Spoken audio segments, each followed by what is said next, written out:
This is a probability scale. We say that if something is absolutely certain to happen, then it has probability 1. If something is impossible, then it has probability 0. All other probabilities lie somewhere along this scale. So, for example, what's the probability of getting a head when I toss a coin? Well, there's 1 head out of 2 chances, so the probability is a half. That would be exactly in the middle of the scale here. Similarly, if I was asked what the probability of getting a 4 when I roll a dice is, then I would say there's 1 4 on the dice out of 6 total sides, so the probability is a 1/6. That would be about here on the scale. We can now use the idea of the probability scale to answer some exam-style questions. Here are 4 number cards. I'm told that a card is chosen at random, and I want to mark on this probability scale here crosses to show these probabilities. The first one I need to do is the probability of choosing the number 3. If I look at the cards, I can see that 1 of the cards has a 3 on it, out of the 4 cards altogether. So I need to mark a cross at 1/4. So 1/4 of the way along this scale is here, and I need to label that A. For B, I want the probability of getting an even number. There are no even numbers here, so the probability is 0. So the cross goes at the 0, and I label it B. For C, I want the probability of choosing a number greater than 2. 3, 5, and 7 are all greater than 2, so that's 3 out of the 4 cards. So my cross needs to be 3/4 of the way along the scale. That's going to be here, and that's C. Finally, I want the probability of choosing a number less than 8. All of the numbers here are less than 8, so that's a certain probability. Any probability that is certain is 1, so the cross goes here, and we label it D.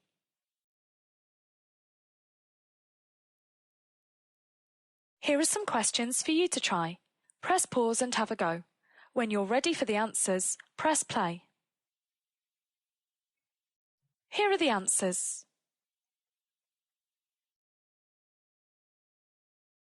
Here's another question for you. Press pause and have a go. When you're ready, press play. Here's the answer and one possible explanation. In your explanation, you need to make sure that you say that blue here on this scale represents a higher probability than the red cross here.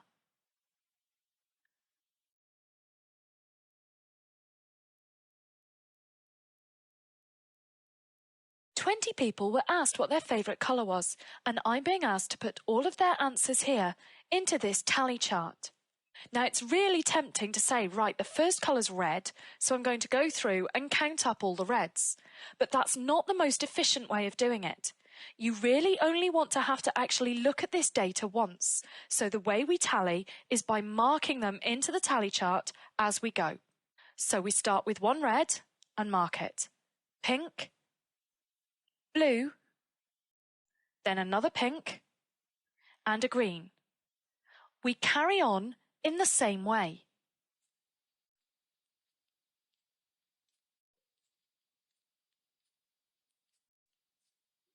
Now notice now I've got my 5th pink.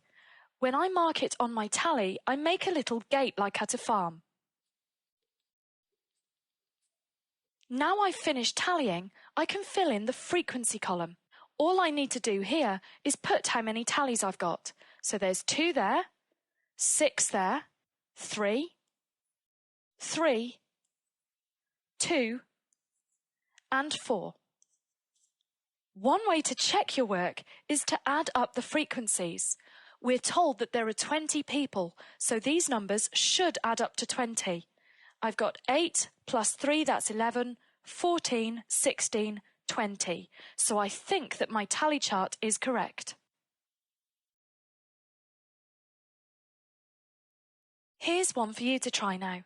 You'll need to copy out the tally chart onto some paper and fill it in. Press pause and have a go. When you're ready, press play. Here's the completed tally chart.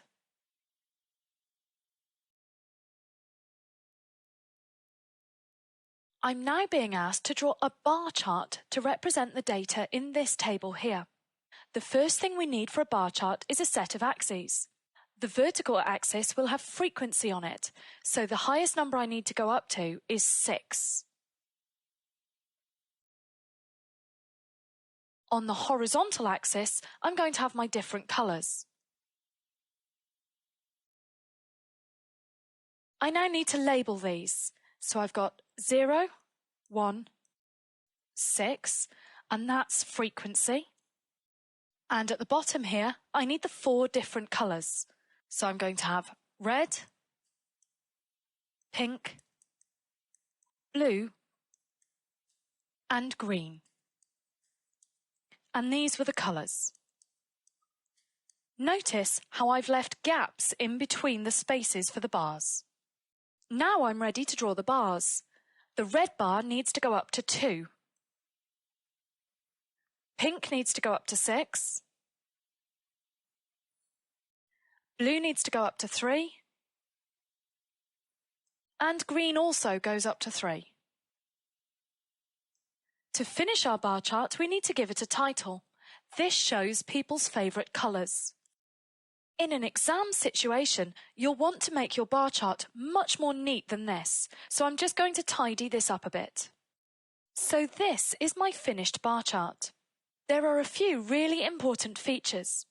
First of all, the frequency axis here starts at 0 and goes up in even steps.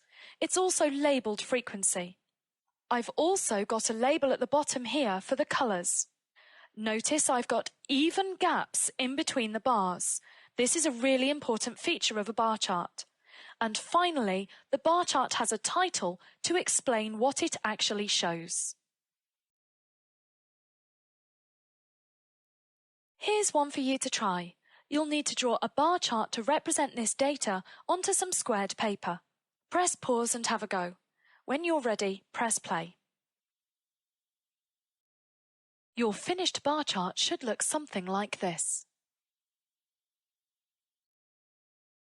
Here's a different style of question for you now. Jake has used this information to draw a bar chart, but he's made some mistakes. You need to write down 2 mistakes that he has made. Press pause and have a go. When you're ready, press play. Here are the answers.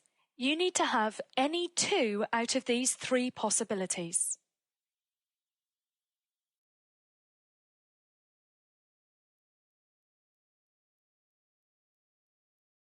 A pictogram is a way of representing information using pictures. This pictogram shows the hours of sunshine each day for 1 week in July. The most important feature of the pictogram is the key down here. One picture of a circle represents 4 hours of sunshine. I can now answer these questions about the pictogram. I'm asked to write down the number of hours of sunshine on Tuesday. Remember, each picture of a circle represents 4 hours, so I've got 4, 8, 12. I want to do the same thing for Friday. Now Friday is a bit more difficult. I've got 2 whole circles and then a 3/4 of a circle.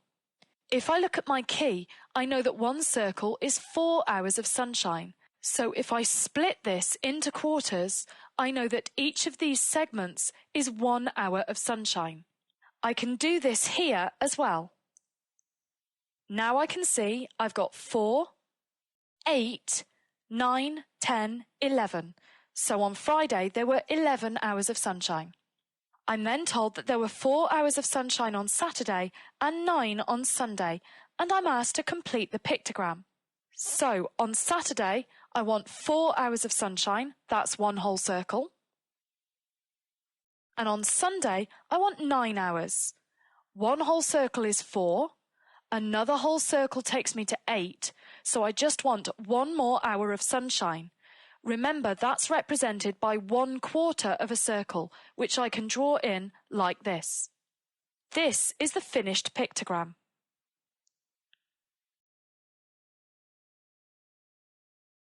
Here's a question for you to try. You'll need to copy out the pictogram to help you with part B. Press pause and have a go. When you're ready, press play. Here are the answers. Here's a slightly different type of question for you. Because there's no key with this pictogram, that's going to be your starting point to work out what the key should be. Press pause and have a go. When you're ready, press play. Here's the answer. To get this, I hope you worked out that in the pictogram there are 12 discs altogether, 11 whole ones, and then these 2 half ones make one more. This represents 240 Blu-rays. So 240 divided by 12 gives us the key. Each of the symbols is 20 Blu-rays. From this, we can work out how many horror Blu-rays there are. 20, 40, 60, and then half of 20, which is another 10, so that's 70 altogether.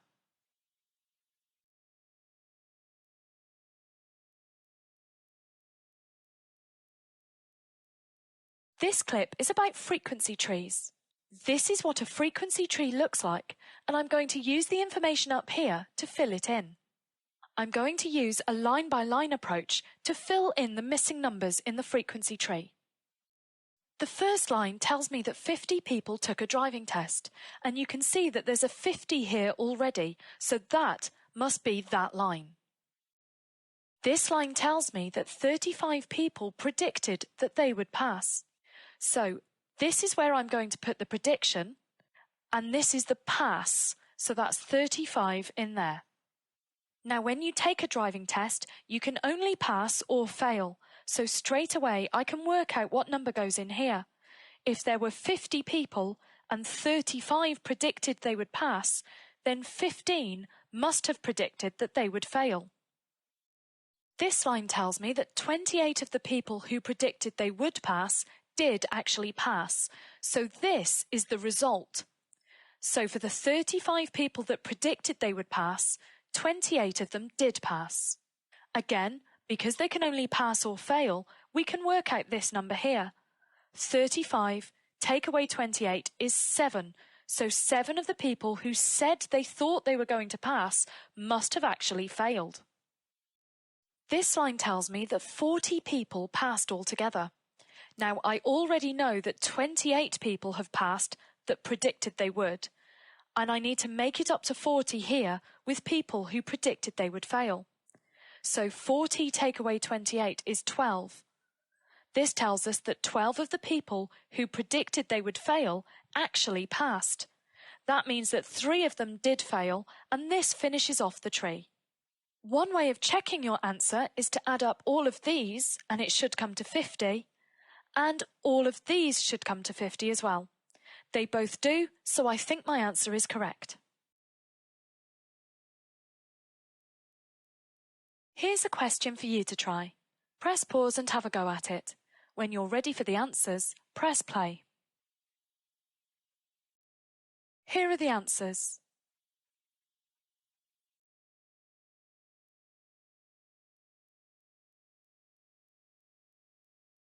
I'm being asked to work out how many possible outcomes there are when 2 dice are rolled. When a single dice is rolled, there are 6 different outcomes. When we roll another dice as well, we have another 6. We multiply these together. So 6 times 6 is 36. This is the number of different possible outcomes when 2 dice are rolled. For part B, I'm being asked to list all of the possible outcomes when 2 coins are flipped. First of all, I want to know how many I'm listing. When I flip a single coin, there are 2 outcomes, and if I flip another coin, there are 2 outcomes on that as well. I multiply these to get 4. So my outcomes are a head and a head and a tail followed by a head, and a tail and a tail. This matches this, I've got 4 of them, so I know it's correct.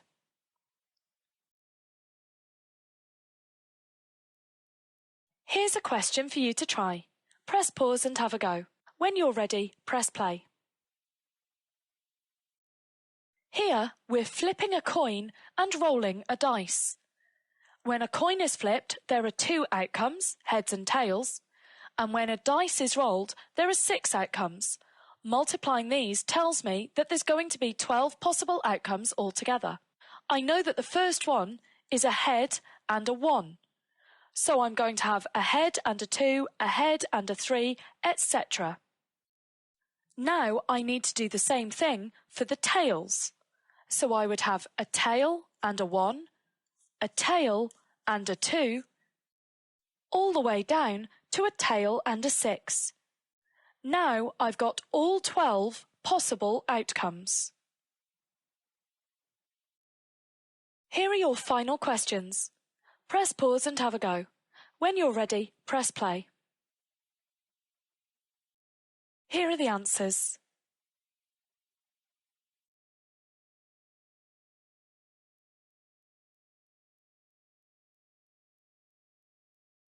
I'm given a bag with 6 blue sweets and 4 red sweets. So I have this picture in my head. I'm asked what the probability of taking a blue sweet is. I can see that there are 6 blue sweets out of 10 sweets altogether. So the probability of getting a blue sweet is 6 over 10.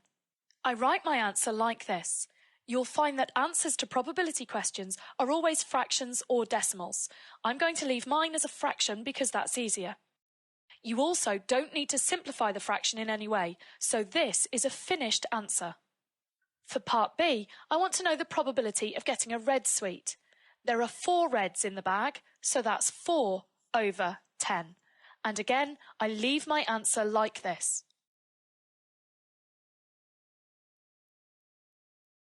Here's a question for you to try now. Press pause and have a go. When you're ready, press play. Here are the answers. For the last one, you need to write your answer as 0, not 0 over 13. Here's another one for you to try. Press pause and have a go. When you're ready, press play. Here's the answer.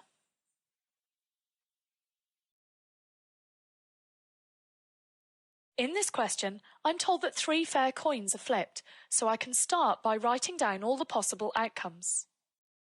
Now in part A, I want the probability of getting 3 heads. I can see that that only happens once out of 1, 2, 3, 4, 5, 6, 7, 8. So I write it as the fraction 1/8. For part B, I want the probability of getting 2 heads. I can see that that happens here, here, and here. So that's 3 times out of our 8. So I write my answer as 3/8. Here's one for you to try. Press pause and have a go. When you're ready, press play. Here are the answers.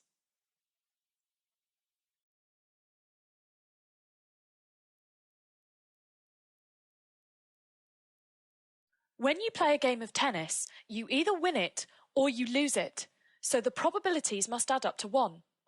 So to work out the probability of losing the game, I need to work out what I add on to this to make 1, and the answer is 0.76. In the same way, you either pass or fail a driving test, so the probabilities must add up to 1. What do we add to 5/12 to make 1? The answer is 7/12. Here are 2 for you to try. Press pause and have a go. When you're ready, press play. Here are the answers. Here's another one for you to try. Press pause and have a go. When you're ready, press play. Here's the answer.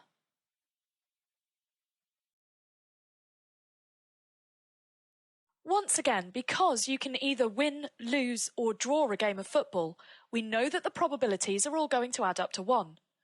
So far, we've got 0.1 and 0.5. So I'm going to add those together, and that gives me 0.6. So the final probability must be what you add to 0.6 to make 1, which is 0.4. So the answer to the question here is 0.4.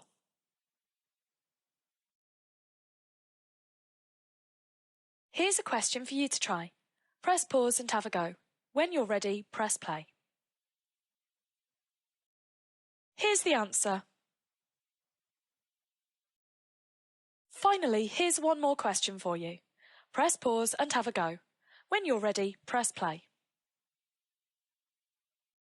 The first thing you should have done is add up these probabilities. I've done that here. Now we need to know what we add to 0.88 to make 1. And that's 0.12. Now I'm told that the probability that the dice lands on a 1 is the same as it landing on a 3, so I can split this 0.12 in half to get 0.06. So the probability it lands on a 1 is 0.06, and the probability it lands on a 3 is 0.06. So the answer to the question is 0.06.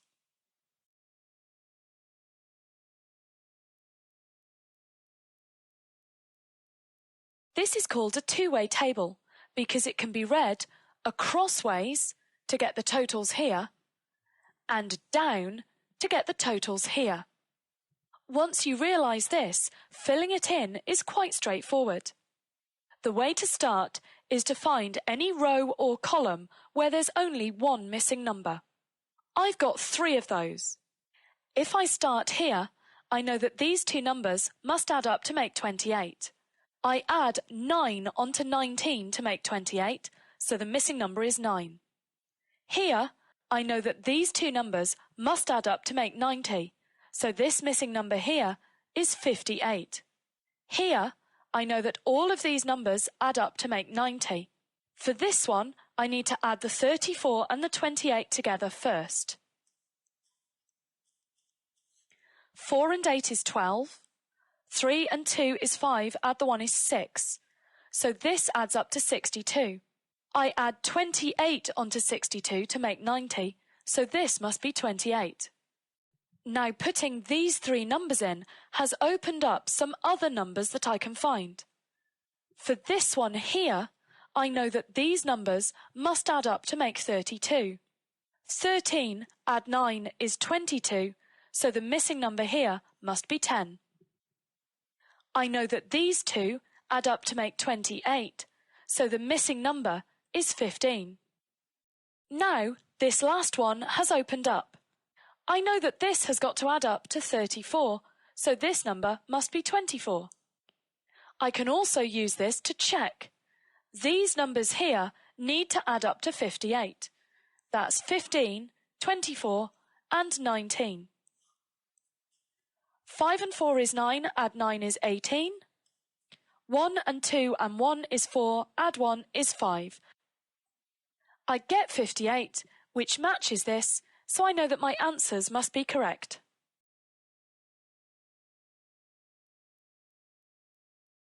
Here's one for you to try. You'll need to copy out the table before you begin. Press pause and have a go. When you're ready, press play. Here are the answers.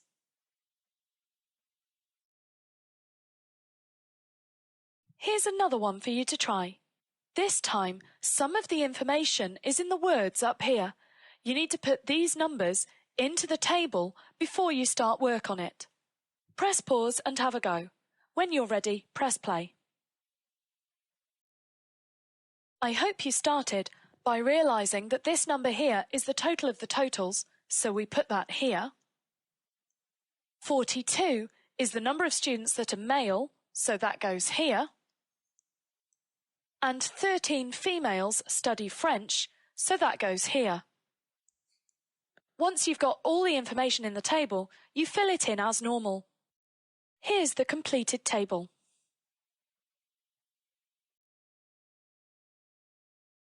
Here's a two-way table in disguise. You need to design your own table for this one. Remember, you've got boys and girls and a choice of 3 colours. Press pause and have a go. When you're ready, press play. Here's the answer. You'll notice I designed my own table, put the numbers from the question in red, and then I realised that I was looking for how many students like green best. That's this number here. I didn't need to fill in these 3 boxes to get my answer, but I can do it just to give myself a check.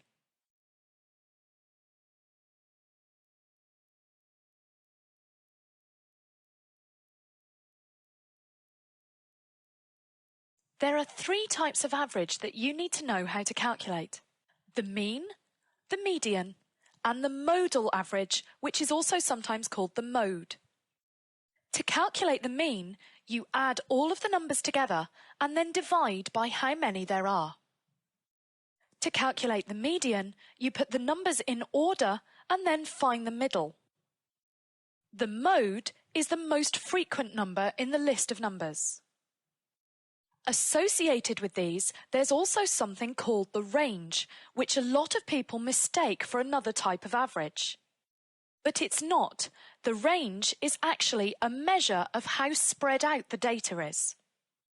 You calculate the range by finding the lowest value and subtracting it from the highest value. So to summarise, you need to know the 3 types of average and how to calculate them, and also the measure of spread, which is known as the range. So now I'm going to calculate the mean, median, mode and range for this list of numbers, starting with the mean. To find the mean, I need to add all the numbers together. This adds up to 36. I then need to get that 36 and divide it by how many numbers there actually are. If I count them, I can see that there are 9 numbers, so I divide by 9. This gives me 4, so the mean is 4. For the median, I start by putting the numbers in order. Once I've done this, I need to find the middle number. I can do this by crossing them off from both ends.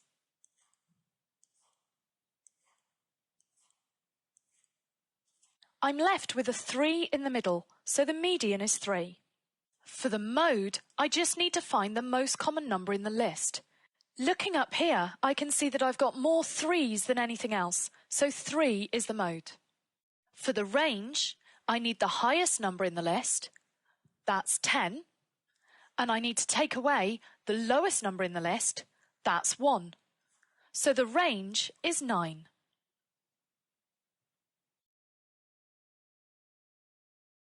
Here's a question for you to try now.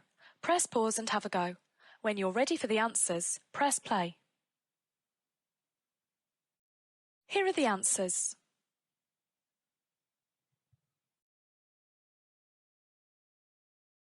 Now sometimes finding the median can be a little trickier. I want to find the median of these numbers here. I can see they're already in order, so all I need to do is find the middle. If I start by crossing out the 2 and the 9, then the 5 and the 8, we can see the problem. Instead of just having 1 number left in the middle, I've got 2 numbers in the middle. When this is the case, you need to find the middle of the 2 numbers that you've got left. So, because I've got 6 and 8, the middle is 7, and this will be the median. If you find it a little bit tricky to actually work out what the middle of the 2 numbers is, then you can add them together. 6 plus 8 makes 14, and you can halve that. And that gives me the 7. For this one, again, the numbers are already in order, so I just need to cross them out to find the middle. Now the problem is again that I've got 2 numbers in the middle, and this time they're both the same number. That means that the middle of these 2 must still be the same, so it must be 9. If you want to prove this to yourself, 9 add 9 is 18, and then halve the 18 to get 9, and this is the median.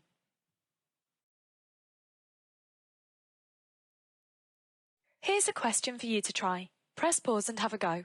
When you're ready for the answers, press play. Here are the answers.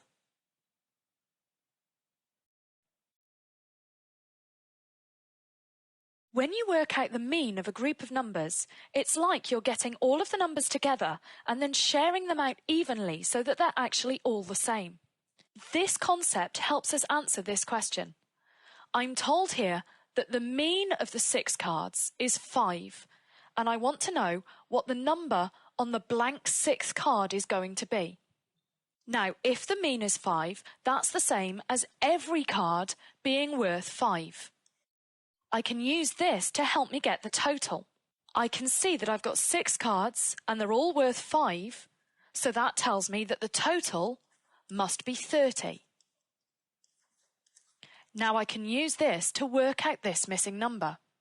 If I add up what I've got on the cards so far, I've got 2 plus 7, that's 9, plus 5 is 14, plus 6 is 20, plus 1 is 21. But remember, I wanted a total of 30. That tells me that the last card must be a 9.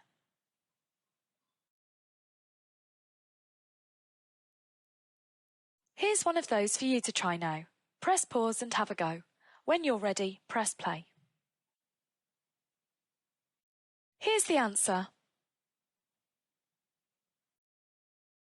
Now, believe it or not, this question is really similar to the last one.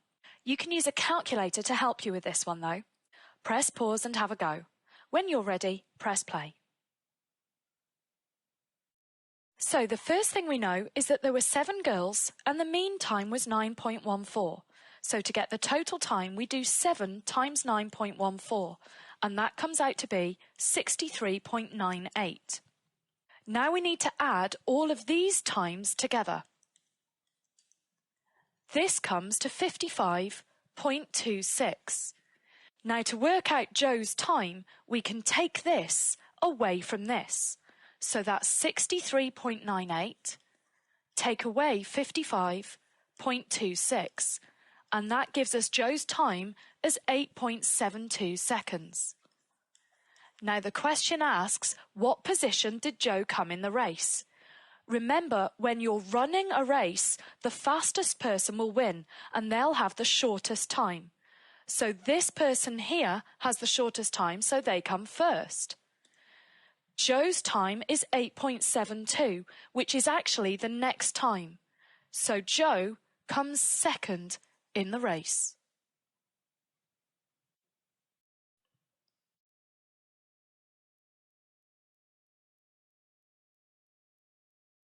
Have a look at these 2 lists of things here. Can you tell the difference between them? This set are all things that we would call discrete data. This means that we'd have to physically count them. So if I wanted to know the number of hairs on a head, I'd have to count them. The same for the cars in a car park and the number of apples in a box. This set is what we call continuous data. If I wanted to know any of these, I would measure it on a continuous scale. So for the length of someone's hair, I'd use a tape measure to measure it. Speed of a car we would measure, and the weight of apples in a box we would measure. So the difference between discrete data and continuous data is that discrete data is counted and continuous data is measured using a continuous scale. Here's a question for you to try now. You need to copy out the table and then decide whether each of these things is discrete or continuous and put the number in the right place. So for example, if you think that heights of people is discrete, you would put a 1 here.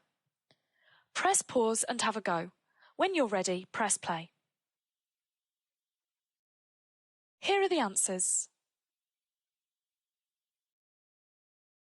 Here's another question for you. Write down whether each of these is discrete or continuous. Press pause and have a go. When you're ready, press play. Here are the answers.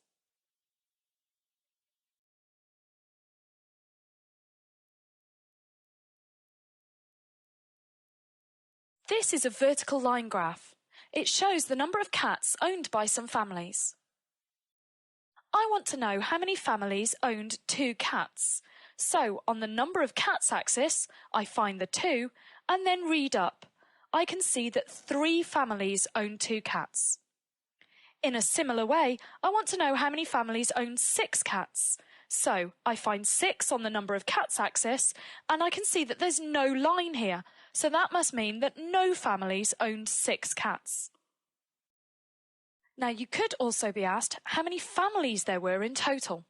The first bar goes up to 4, then the next bar goes up to 6, next one goes up to 3, then 2, then 1, and then another 1. If I add all of these numbers up, that will give me the total number of families. I can see that I get 17. Now I want to know what the modal number of cats was. Modal is another word for the mode. That means the most common. So I want to know what the most common number of cats was. I'm looking for the highest bar. That's this one here. It goes up to 6, but the number of cats it's associated with is 1. So the modal number of cats is 1. Now for the median, we know that we have to put all the numbers in order and then find the middle. But because of the way the graph is presented, the numbers are already in order. So what I'm going to do is cross out parts of the bars to find the middle. So I'm going to cross out this 0 with this 7, then this 0 here with this 4, this 0 with a 3, and this 0 with a 3. Now this one with a 2, this one with a 2, and this one with a 2. All I'm left with are in the 1 bar, so the median number of cats must also have been 1.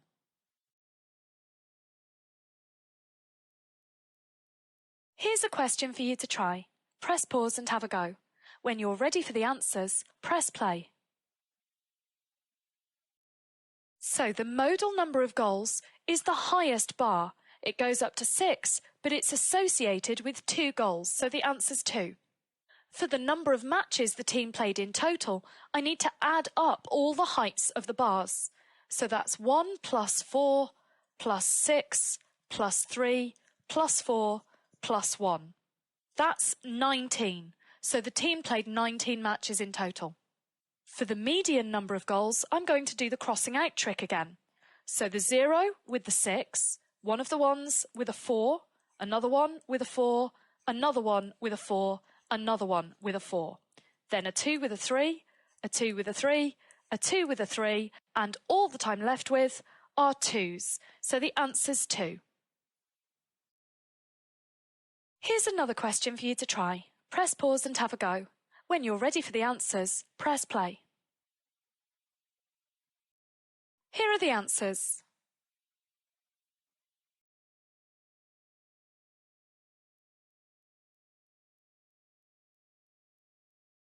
In this clip, we're going to be looking at frequency tables and frequency diagrams. This is a frequency table, and I'm being asked to fill it in with this data here. I need to tally the data into the table first of all. So the first height of a plant I've got is 10.2, so that goes in the 10 to 15 group. Then I've got 23.4, so that goes in the 20 to 25 group. 12.7 goes in the 10 to 15, and so on.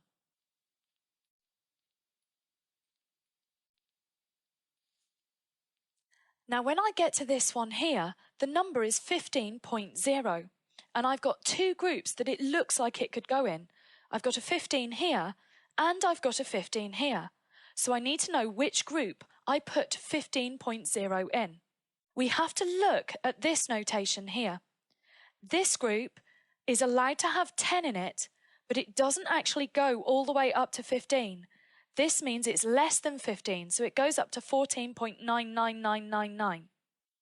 15 is in this group here, because this notation says that h is allowed to be 15, but it's got to be less than 20. So 15.0 goes in this group here. I carry on in my normal way. When I get to this one here, I've got one more entry for this group. That will make 5 tallies in total. So remember, you make a little gate. Carrying on.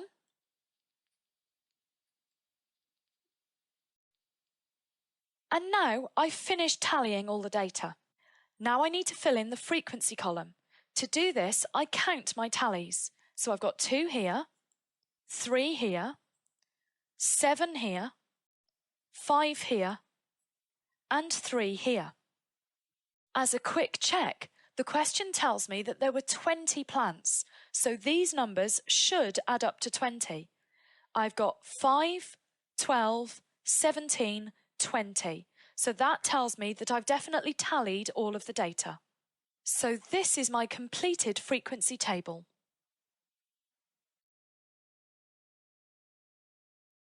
Here's one for you to try. You'll need to copy the table out onto some paper and then fill it in. Press pause and have a go. When you're ready, press play. Here are the answers.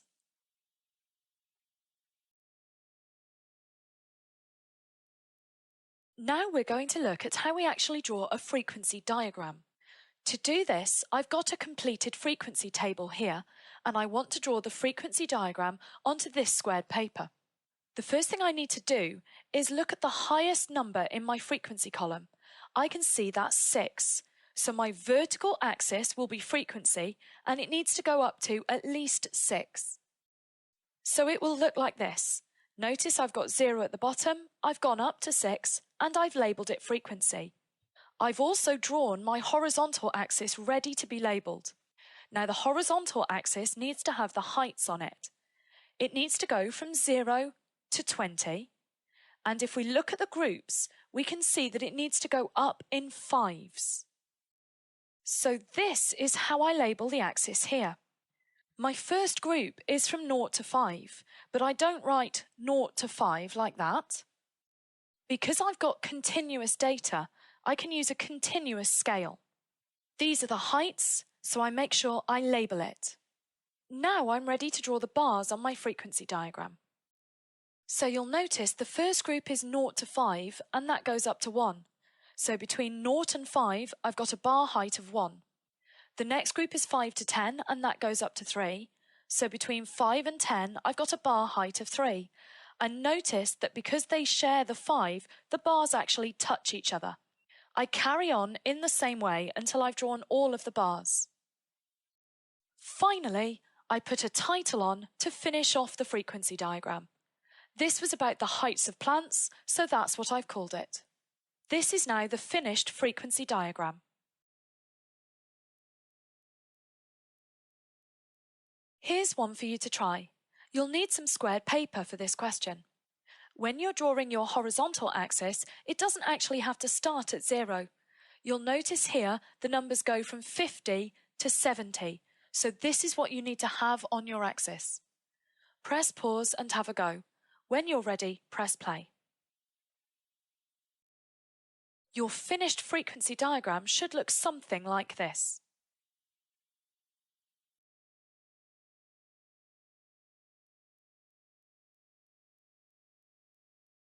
We've already seen how we draw a frequency diagram.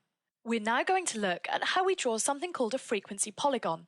It looks like this. One way to produce this is to put a cross at the top centre of each bar on your frequency diagram, and then join from cross to cross with straight lines.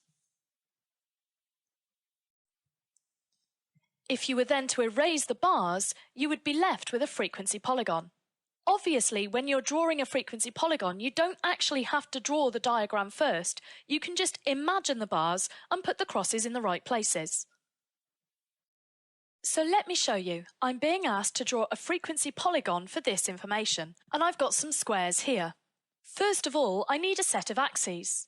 On the horizontal axis, I need to go from 0 to 50, and I need to go up in tens. On the vertical axis, I need to go up to at least 8. So my axes look like this. When you're setting up your axes, it's important to remember that frequency is always on the vertical axis. Now I can start imagining my bars. My first bar would be from 0 to 10 and would have a height of 3. So that would be here like this. so I put the cross at the top centre of where that bar would be. The next one's from 10 to 20 with frequency 5, so that's like this, and it goes here.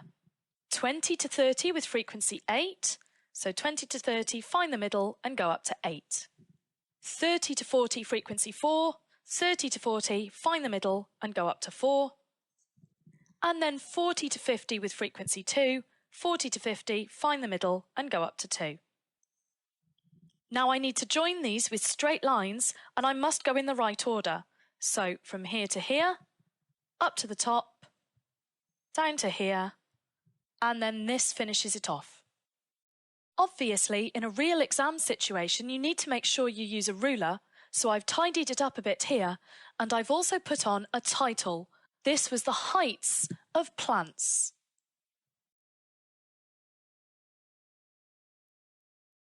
Here's one for you to try now. You'll need to draw your frequency polygon on some squared paper. Press pause and have a go. When you're ready, press play. Here's the answer. Here's another one for you to try on your squared paper. Press pause and have a go. When you're ready, press play. Here's the answer.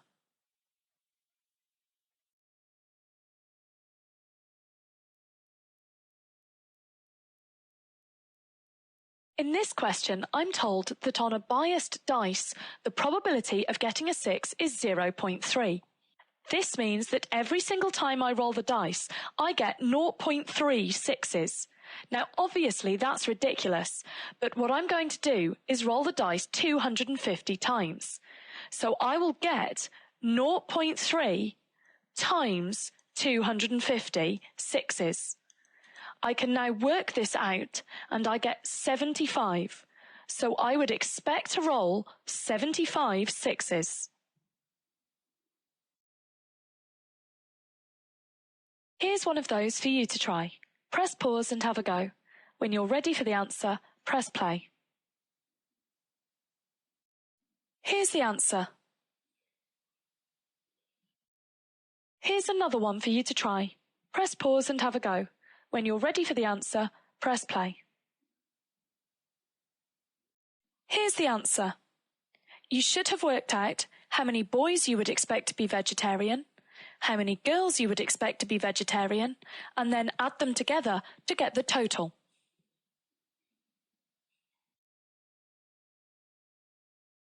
This is a very similar question, but this time I'm given the probability as a fraction.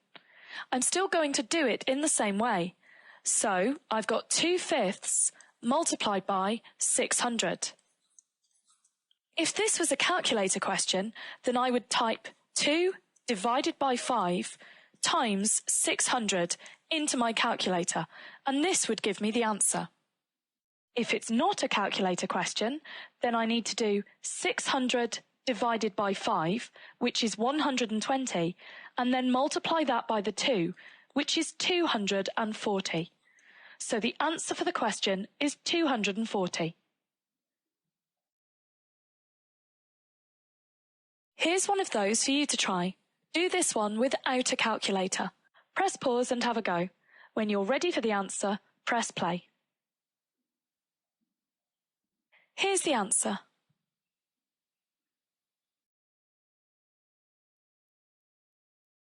This is a different type of question. I'm told that a biased dice is rolled and the results of that can be seen in the table here. The dice is rolled once more. I want to use the table to work out an estimate for the probability that a 4 will be rolled. I know that here we rolled 40 4s, but I don't know what this was out of, so the first thing I want to do is work out how many times the dice was rolled altogether. I do that by adding up all of the frequencies, and I get 100. So I know that I rolled 40 4s out of 100. So the probability of rolling a 4 must be 40 out of 100. The question doesn't ask you to cancel your probability down, so you can leave it like this and get all of the marks. For part B, I'm told that the dice is rolled 600 times, and I'm asked how many 5s I would expect to roll. So looking here, I can see there were 5 5s in 100. So the probability of getting a 5 must be 5 over 100. I'm multiplying this by the number of times that the dice was rolled, which is 600. The answer is 30. Some of you might have noticed that there's actually a faster way of doing this. We know that we rolled the dice 100 times and got 5 5s. So if we rolled it 200 times, we'd probably get 10 5s. And if we rolled it 600 times, we'd get 6 times 5, which is 30.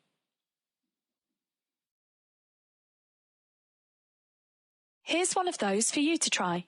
Press pause and have a go. When you're ready for the answers, press play. Here are the answers. For part B, if you wanted to do it quickly, you could have said that we rolled the dice 50 times here, and 50 goes into 350 7 times. So we want 6 times 7, which is 42.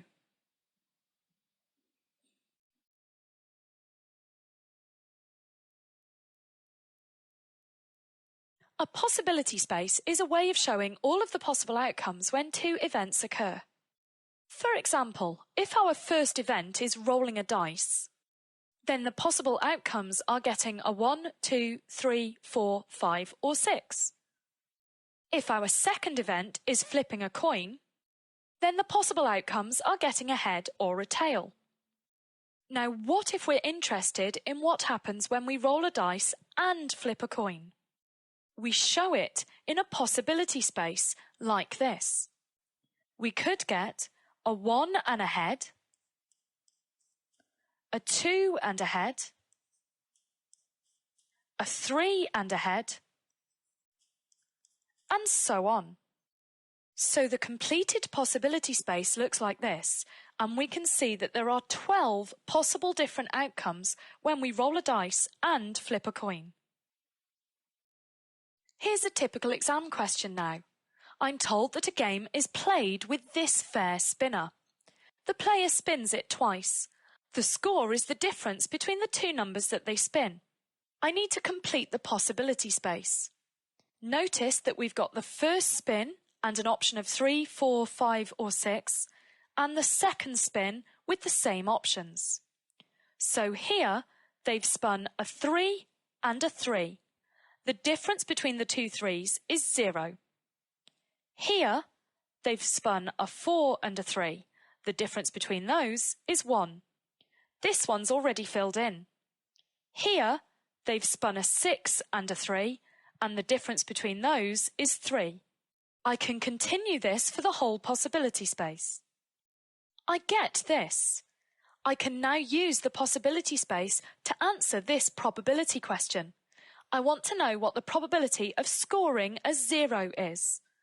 I can see that I've got 4 zeros out of a total of 16 possibilities. So the probability is 4/16.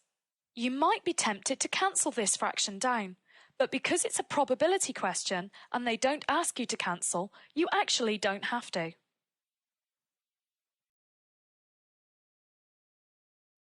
Here's one for you to try now. Press pause and have a go. When you're ready for the answers, press play. Here are the answers.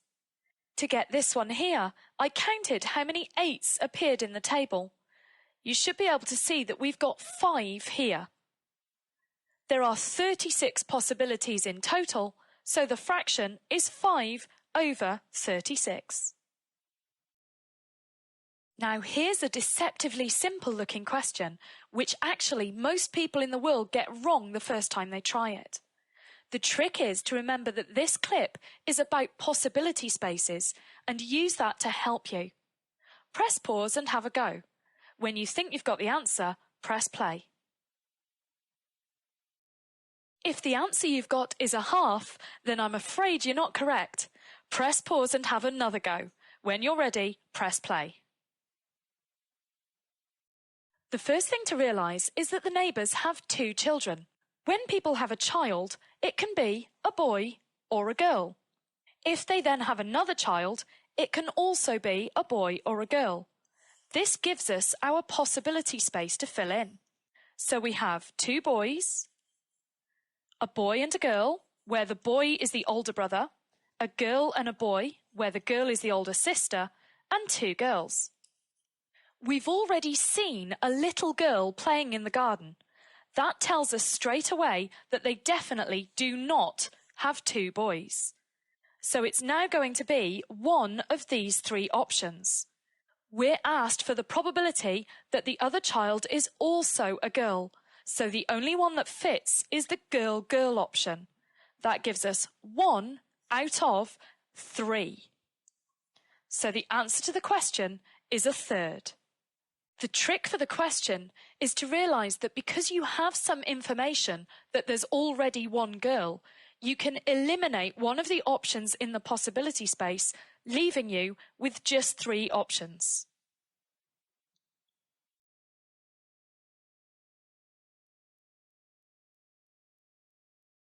Someone's done a survey of their class. There are 10 pupils in the class and they've asked whether they've got a cat or a dog. 6 said that they've got a cat, 7 said that they've got a dog, and 1 person said that they've got neither. Now what's going on here? Because if we add these numbers up, it comes to 14, but there's only 10 people in the class. Let's draw a diagram to help us understand the numbers. So there are 10 people in the class. Now the first important thing to notice is that 1 person doesn't have a cat or a dog. I'm going to say that's this person here. So these people here must be the cat and dog owners. Of these people here, I know that 6 of them have a cat, so I've started at this end and I've drawn cats underneath 6 of them. 7 of them have a dog, so remember I've left him blank because he doesn't have either, and I've started here and I've drawn 7 dogs underneath 7 of the people. Now this is showing me what's going on. 1 person has neither, 3 people just have a dog, but there are 4 people who have both a cat and a dog, and then just 2 people that have a cat.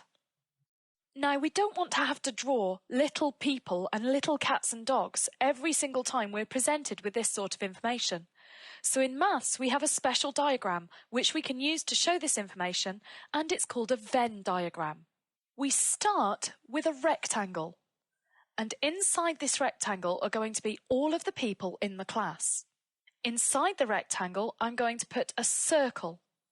And inside this circle are going to be all the people that have a cat, so I'm going to label it C for cat.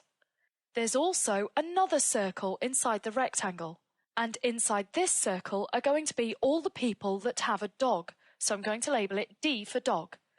You'll notice I made the circles overlap, and that's because some people have a cat and a dog. So how do I fill in the Venn diagram without the pictures? Well, I'm going to start with the 1 person who has neither. They must be inside the rectangle, but they don't have a cat or a dog, so they go here, and there's only 1 of them, so I just write 1. Now I know there are 10 people in the class, and I've just used up 1 of them, so that leaves me with 9 people. 6 of them say they've got a cat, and 7 say they've got a dog, and that's 13. I want to know how many people go in this special part here. Well, what I can do is get that 13 and take away the 9 people I've got left. 13 take away 9 is 4, so I know that the overlap, which is the key to the Venn diagram, must have 4 people in it. Now 6 people have got a cat. 4 of them are here, so that leaves me with 2 to go here. 7 say they have a dog. 4 of them are here, so that leaves me with 3 here.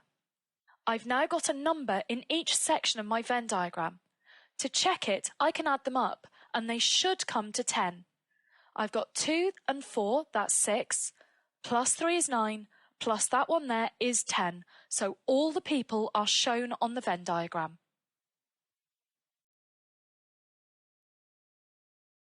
Here's a question for you to try. You'll need to make a copy of the Venn diagram and fill it in with the information. Press pause and have a go. When you're ready, press play. This is what your completed Venn diagram should look like. I hope that once you'd filled in all the numbers, you added them up. They should come to 25, and this is a way of checking your work. Here's another question for you to try. Again, you'll need to copy out the Venn diagram and fill it in with the information. Press pause and have a go. When you're ready, press play. This is what your completed Venn diagram should look like. Here's another question for you to try. This one looks really difficult, but if you work through it systematically, you should be able to fill in the diagram. Again, you'll need to copy it out first of all. Press pause and have a go. When you're ready, press play. Here are the answers.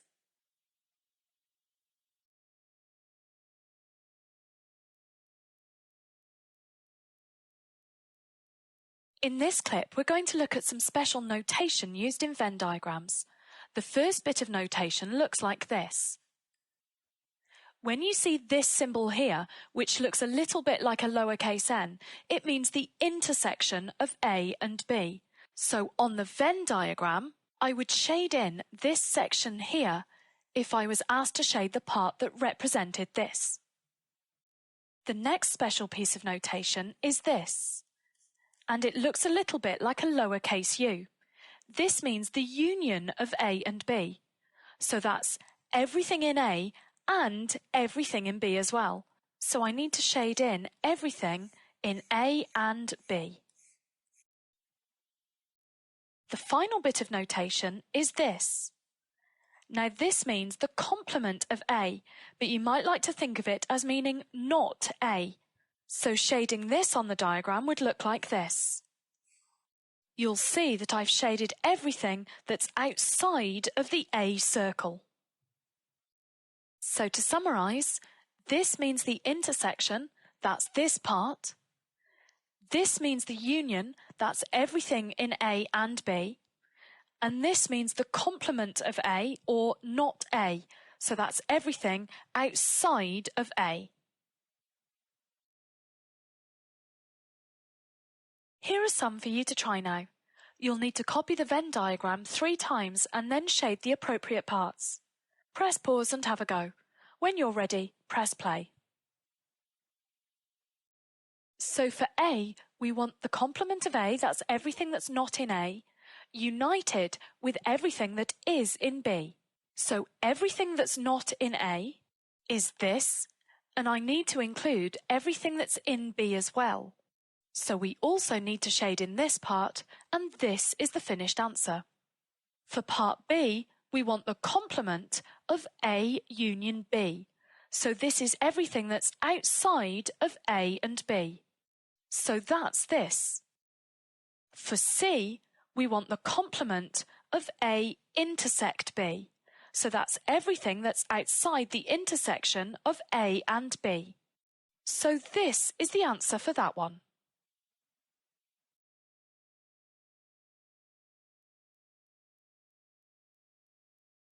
I want to put this information into my pie chart, which is always in the shape of a circle.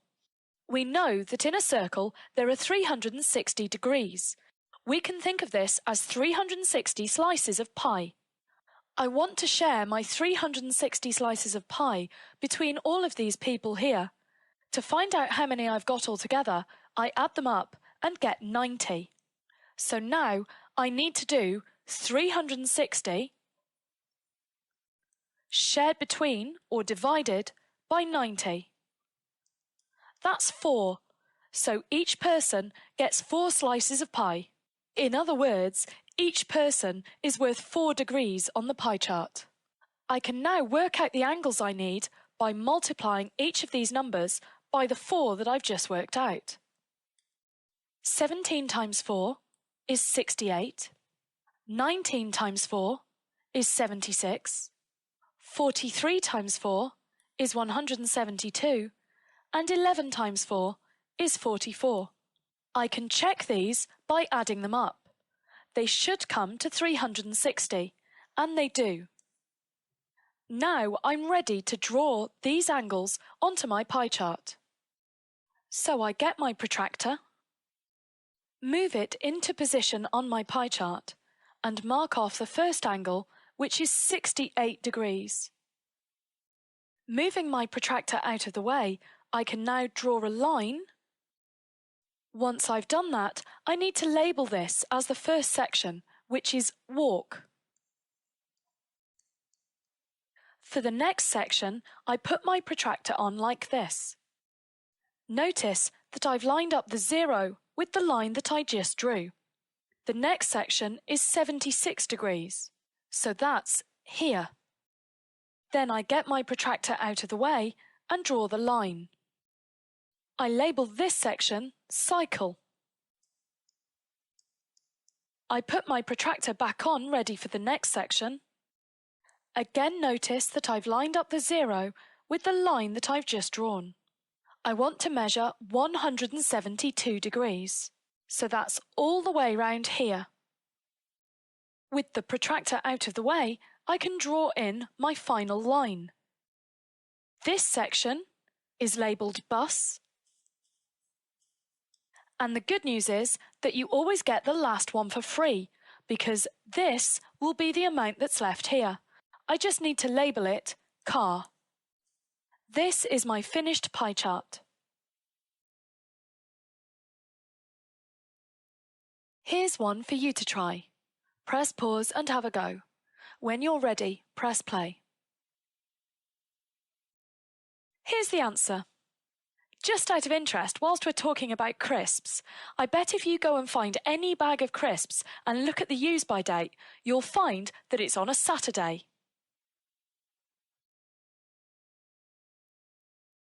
In this question, I've been given the pie chart, and I want to work out how many people went to Spain and how many people went to France. I know that the pie chart represents 24 people altogether. If I look at Spain, I can see that that's exactly half of the pie chart, so it must be half of the 24 people. So the number of people that went to Spain must be 12. To find out how many people went to France, I need to look at just this half of the pie chart now. I know that this must be 180 degrees. This is 60, so France is another 2 60s.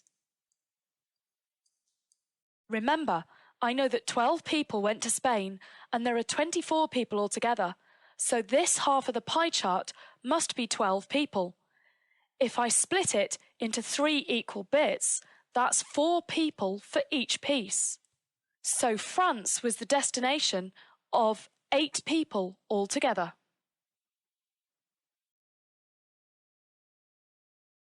Here's a question for you to try. Press pause and have a go. When you're ready, press play. Here are the answers. Here's your final question to try. Press pause and have a go. When you're ready, press play. Here's the answer.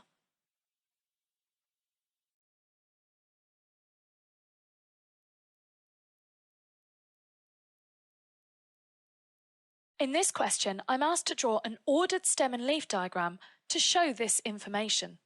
A stem and leaf diagram is a way of representing this information in a table. The finished stem and leaf diagram will look like this. This is the stem, and these are the leaves. The important thing to remember is that the leaves can only be single-digit numbers, and they need to be put in order. We also always have a key to help us read the stem and leaf diagram. Now I'm going to show you how I got this answer. I save this for my real answer. I'm going to do a rough version first, so I can draw out my own rough little table. And now I need to decide what numbers go in the stem. To do this, I find the smallest and largest numbers. The smallest number is 1, so that would have a stem of 0. The largest number is 37, so that would have a stem of 3. So the rest of the stem is 0, 1, 2, 3. Now for the leaves. In this version, I'm not going to worry about putting it in order. So I've got 24, that would be a 4 here next to the 2. 13 would be a 3 here. 23, 30, 1, 12, 15, 37, 23, 2, 28, 36. Now I'm ready to do my neat version where I put these numbers in order. The stem is still going to be 0, 1, 2, 3. These are already in order, so I can just put them straight in. But for this one, I need to change the order to 2, 3, 5. Then for this one, I've got 3, 3, 4, 8. And for the last one, I've got 0, 6, 7. Notice that I don't put any commas in between my numbers. Finally, for the key, I always choose the first number here. That's 0, line 1 on the stem and leaf diagram, and that means 1. You always have to put a key on to show people how to read the numbers in the stem and leaf diagram. Finally, I cross out my rough working. So this is my finished answer.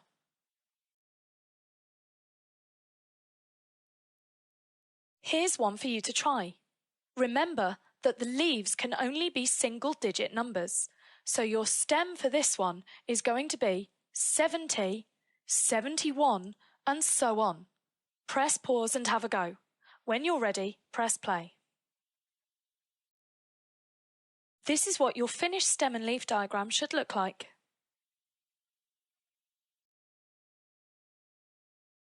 Here's an exam-style question for you now. This time we've got a context. These numbers are actually times in minutes. So when you put your key, remember to say that it's minutes. Press pause and have a go. When you're ready, press play. Here's the answer.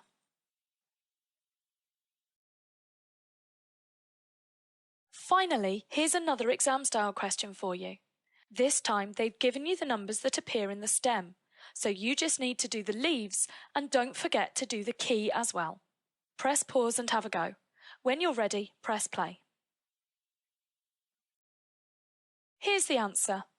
The important thing here is that the key tells you that the numbers are decimal numbers.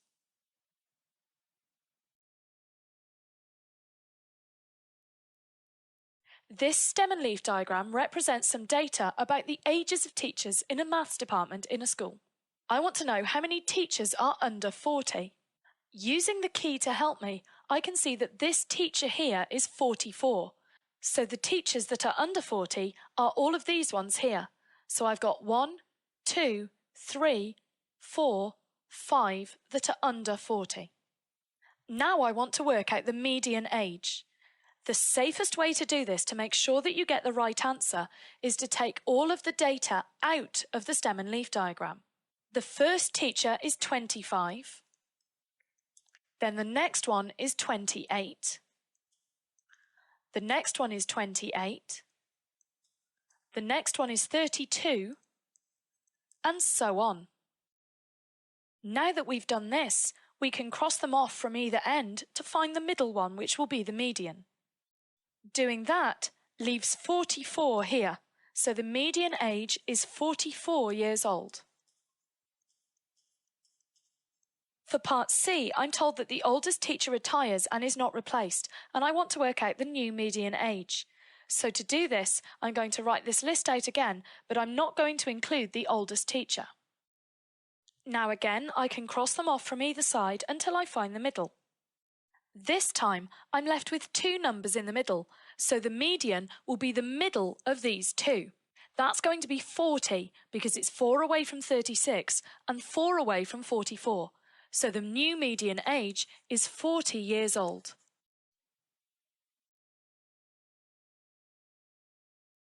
Here's a question for you to try. When you get to the last part, remember that the range is the highest number, take away the lowest number. Press pause and have a go. When you're ready, press play. Here are the answers.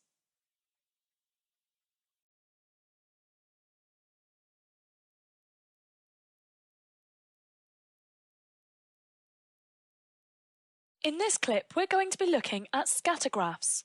Scatter graphs are used to show a relationship between two sets of data. These are the three types of situation that you'll usually see on a scatter graph. If the crosses go up like this from left to right, then this is called a positive correlation. An example of two sets of data that would have a positive correlation would be temperature and sales of ice cream. As the temperature outside goes up, sales of ice cream would also go up. If the points go down from left to right, like this, then this is a negative correlation. An example of two sets of data that would have a negative correlation would be temperature and sales of gloves. As the temperature goes up, the sales of gloves go down. The third situation is where the crosses are scattered all over the diagram. This shows no correlation. An example of two sets of data for this would be something like hair colour and intelligence. There's no link between the two, so the crosses end up all over the place. You won't generally get this type on the exam, so we're just going to focus on positive and negative correlation. In an exam situation, when you have a scatter graph with a correlation, you'll often be given one value and be asked to use your graph to estimate the other value associated with it. To do this, you need to draw something called the line of best fit. A line of best fit will always follow the trend of the points, never go beyond the points, and will have approximately the same number of crosses above it as below it. We can use the line of best fit for estimation in the following way. Let's say I was given a temperature around about here. I can draw a line straight up to my line of best fit. Once I've hit the line, I can then go straight across and estimate how many ice creams were sold. Another example would be if I was told the sales of gloves, let's say about here, I could draw a line straight across and then down once I've hit the line of best fit. And in this way, I could estimate the temperature on that day.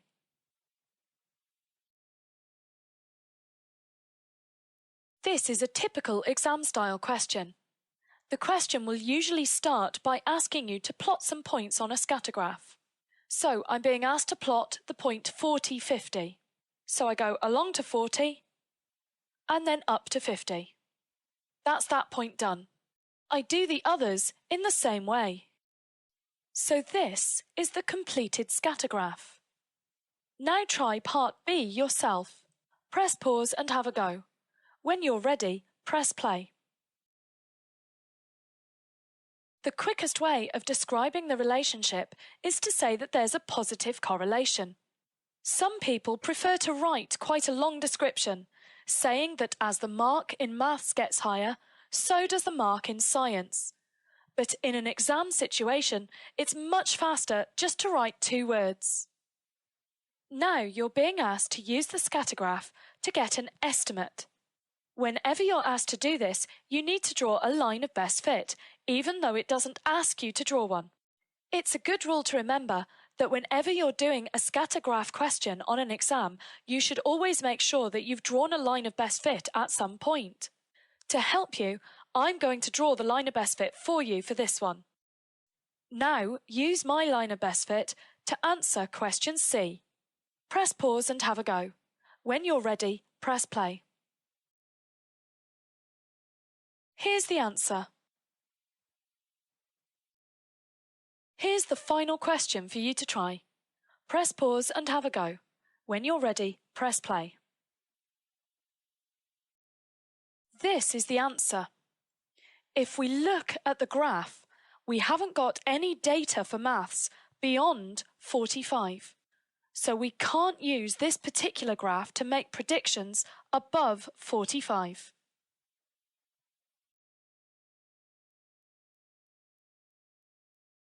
Now here's another scatter graph. This one shows the ice cream sales at the seaside in hundreds against the number of lifeboat call-outs. You can see there's a trend here. As more ice cream is sold, there tend to be more lifeboat call-outs. There's one point that doesn't follow the trend. That's this one here.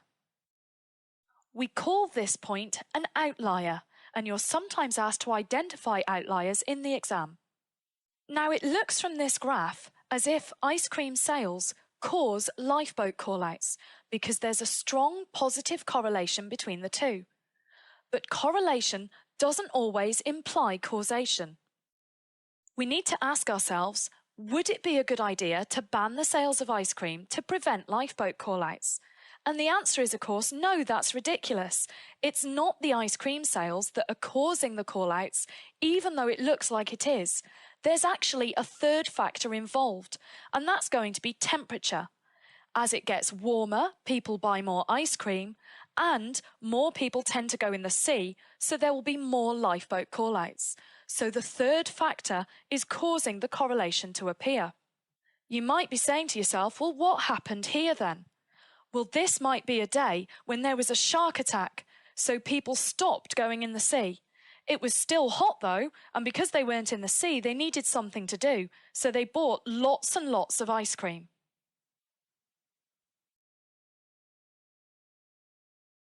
Now here's a question for you to try. Press pause and have a go. When you're ready, press play. Here are the answers.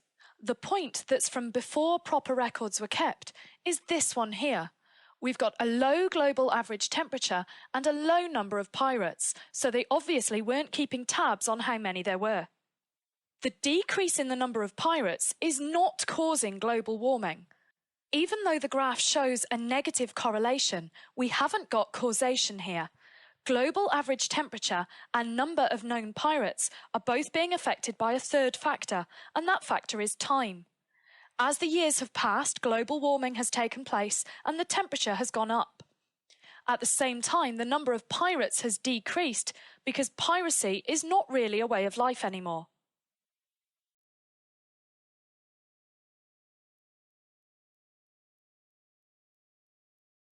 In this question, I'm given the heights of 10 plants in a table format, and I'm being asked to find the mean, median, and modal averages. There are two ways to do this. The first way is slow and steady. The second way is faster, but it's more complicated. Let's start with the slow and steady way. What I'm going to do is take all of the information out of the table. The table tells me I've got one plant with a height of 4, so I write down 1, 4. Then I've got two plants with a height of 5, so I've got 2 5s.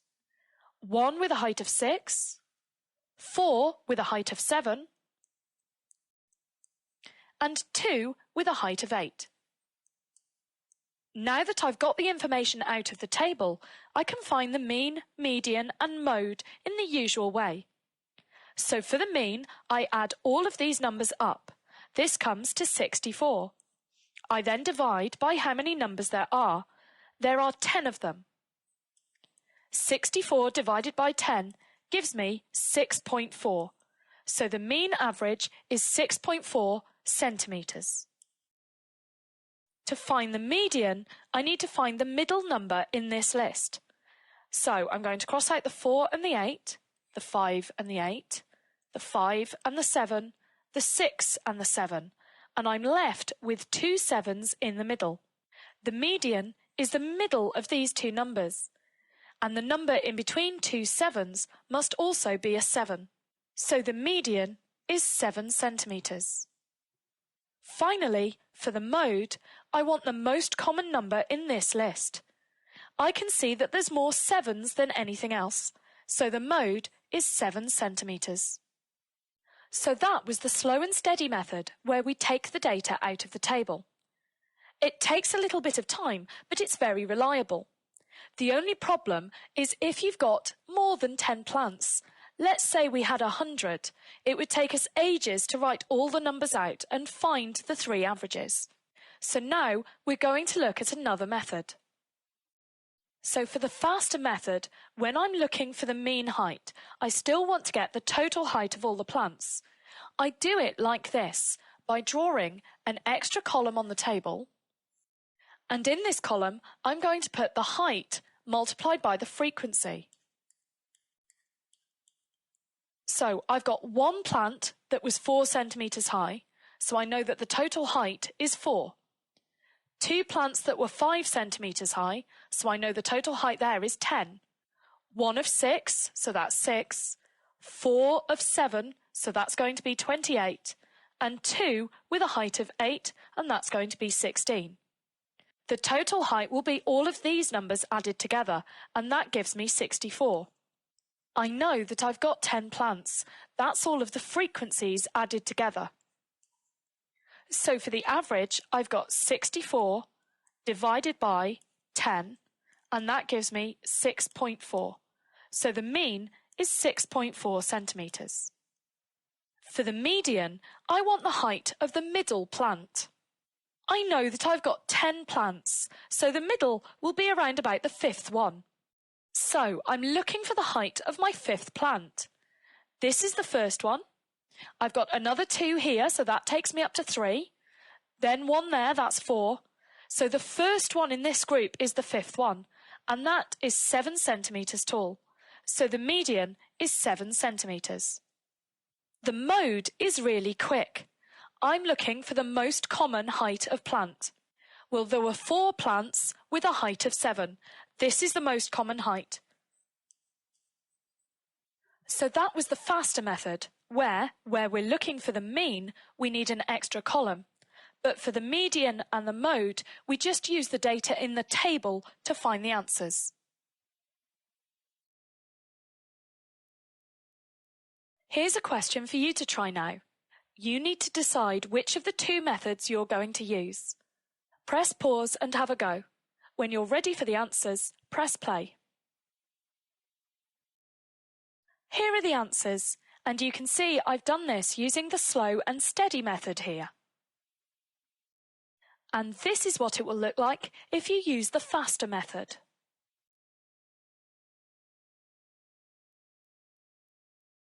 Here's a slightly different and more difficult question. I'm told that there are 15 bags of oranges on a market stall, and that the mean number of oranges in each bag is 9. This is the same as having 15 bags that all contain 9 oranges. So I'd have 9, 9, 9, 15 times. This is the same as 15 lots of 9, which is 135. So I know that in all the bags altogether, there must be 135 oranges. This second part is telling me about the table here. It's got the number of oranges in 14 of the bags in it. So I know that I've got 2 bags with 7 oranges, 3 bags with 8 oranges, etc. I'm being asked to calculate the number of oranges in the 15th bag. So let's work out how many oranges we've got so far altogether. I've got 2 7s, that's 14. 3 8s, that's 24. 3 9s, that's 27. 4 10s, that's 40. And 2 11s, that's 22. I'm now going to add these numbers up. These add up to 127. So I know that there are 127 oranges in the first 14 bags, and that in all the bags altogether there are 135 oranges.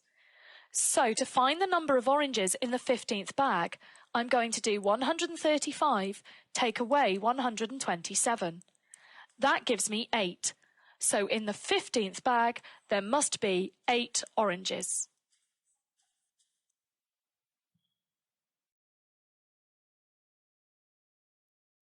Here's one of those for you to try. Press pause and have a go. When you're ready for the answer, press play. Here's the answer.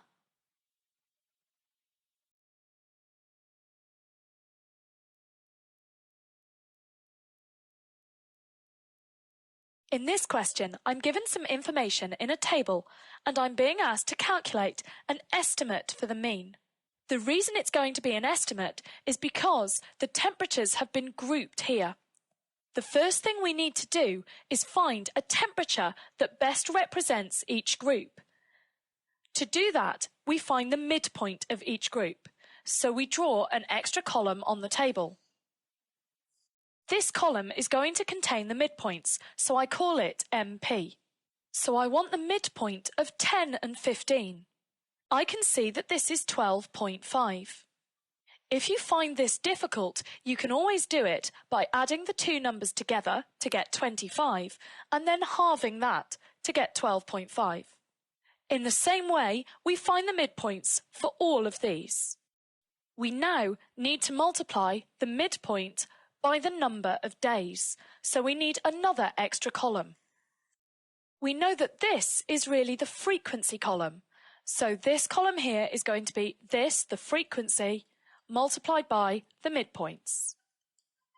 So we've got 5 times 12.5, that's 62.5. 7 times 17.5, that's 122.5, and we continue in the same way. Now you need to say to yourself, you don't need it, you need it, you don't need it, you need it. Once you've done this, you need to find the totals for the two columns that you do need. So we need a total here, and these numbers add up to 92, and a total here, and these numbers add up to 2,325.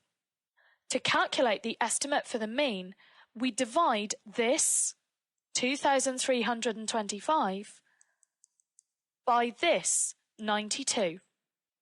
We're asked to give our answer correct to three significant figures, so the answer we get is 25.3. The units are degrees centigrade. So to summarise, this type of question will most often be on the calculator paper. It's always worth quite a few marks. Whenever you see the words estimate for the mean, you need to remember to use this standard method.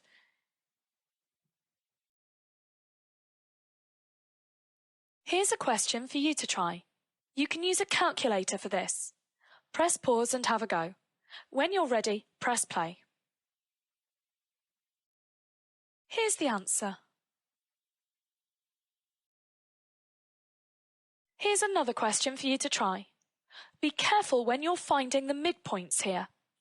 Press pause and have a go. When you're ready, press play.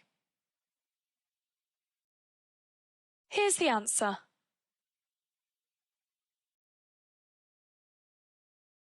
Here's your final question to try. Press pause and have a go. When you're ready, press play. Here's the answer for this one. Again, because the question doesn't tell you how many decimal places to give, you could give 10.76 recurring or 10.8.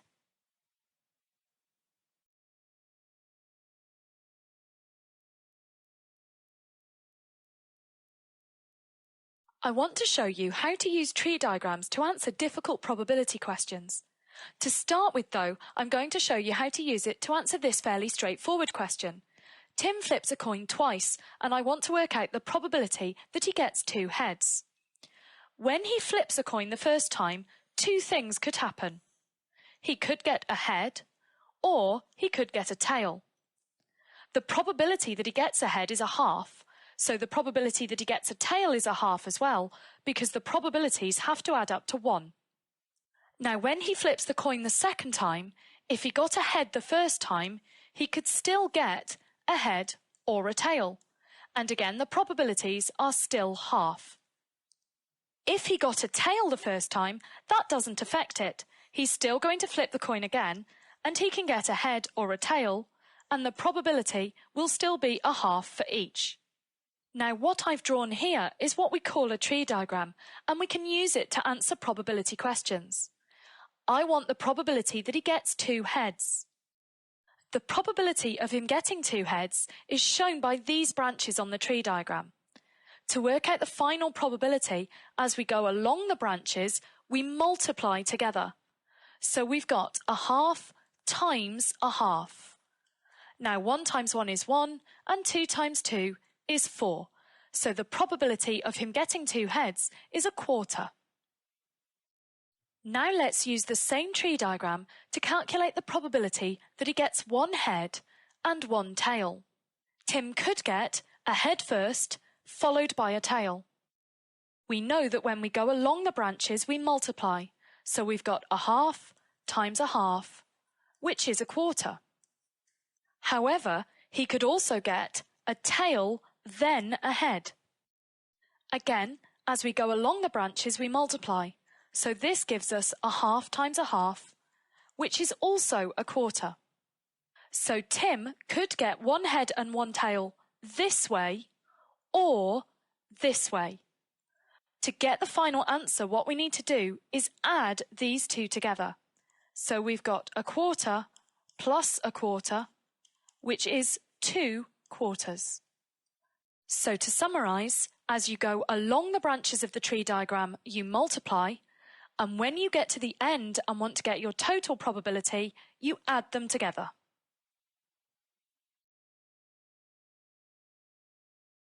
Now here's a typical exam-style question.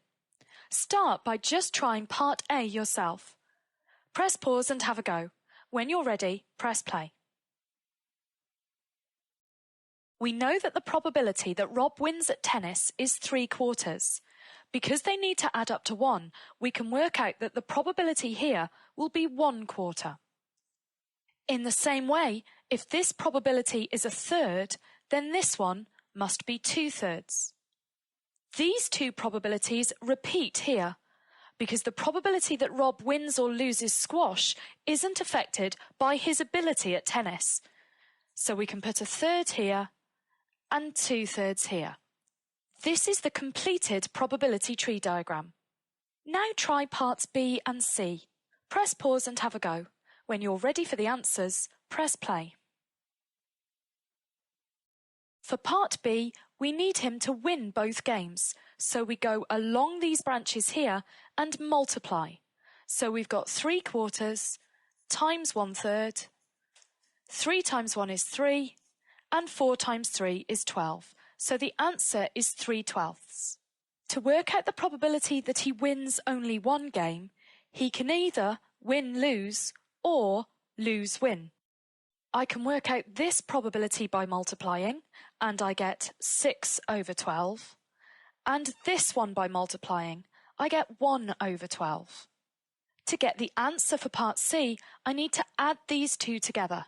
So I've got 6/12 plus 1/12, and that's 7/12. Here's another question for you to try. This time, the probability here is given as a decimal. It doesn't change things. These two still have to add up to 1. Press pause and have a go. When you're ready, press play. Here are the answers.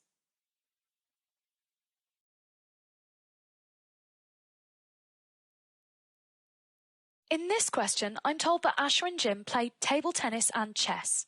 I know the probability of Asher winning each game. I want to work out the probability that Asher doesn't win both games. To do this, I'm going to have to draw my own tree diagram. So I'm going to start with them playing chess. So when they play chess, Asher can either win or lose. The probability that Asher wins chess is 0.8. So the probability that she loses must be 0.2. Once they've played chess, they then play table tennis, and again, Asher can either win or lose. The probability she wins at table tennis is 0.3, so that goes here and here. So the probability that she loses will be 0.7, and that goes here and here. So this branch represents the game of chess, and these ones here represent table tennis. Now remember, we want to work out the probability that Asher does not win both games. So she could lose both games, or she could win just one of the games. So, multiplying along the branches, the probability that she wins chess and loses table tennis is 0.8 times 0.7, which is 0.56. In the same way here, we have 0.2 times 0.3, which is 0.06. And here we have 0.2 times 0.7, which is 0.14. which is 0.14. To get the final answer, I just need to add these three together, and I get 0.76. Just out of interest, if you'd like a really fast way of doing this, you can say that the only thing you don't want to happen is Asher winning both games. So if you work out the probability of that, that's 0.8 times 0.3, which is 0.24. Now, to get the probability that we're after, what you can do is take this away from 1, and you get 0.76. You'll see that this answer matches the answer that we got the long way, but it was a much faster way of doing it. Here's a question for you to try. Press pause and have a go. When you're ready, press play. Here's the answer.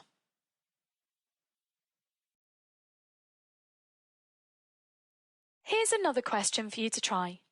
This time you need to realise that because the first bag has 3 sweets in it and they're all different colours, your tree diagram is going to start with 3 branches like this.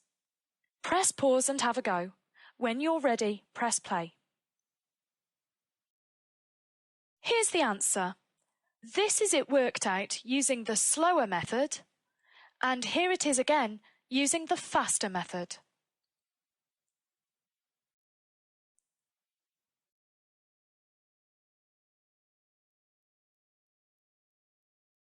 In this clip, we're going to look at sampling.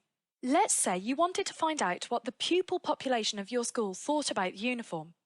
You could ask every single person what they thought, but this might take a really long time. So instead, we take a sample, where we just choose a few people and ask them what they think. It's important to take a random sample.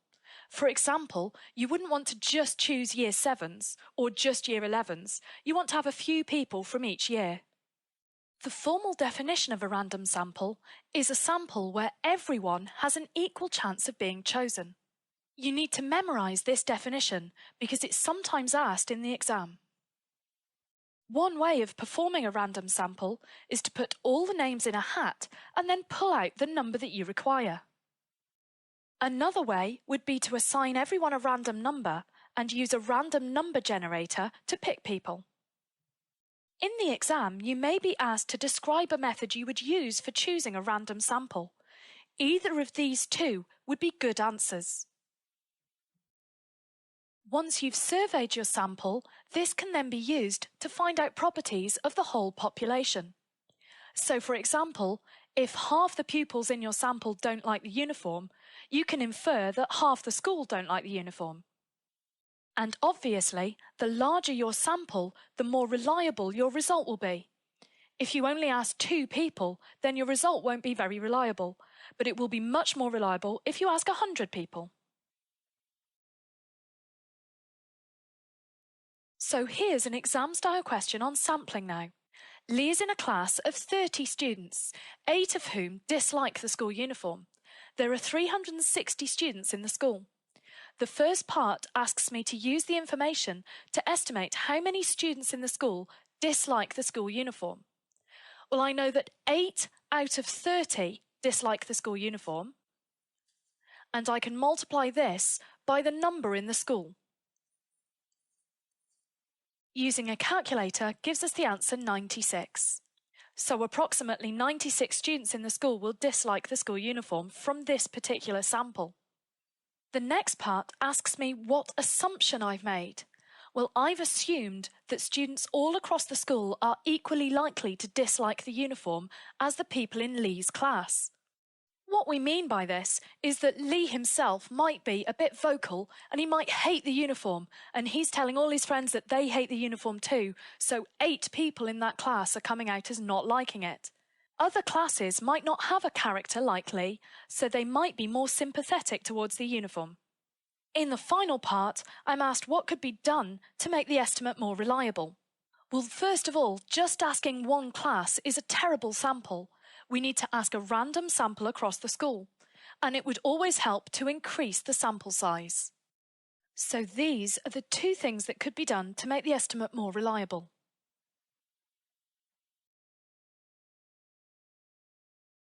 Here's a question for you to try. Press pause and have a go. When you're ready, press play. Here are the answers.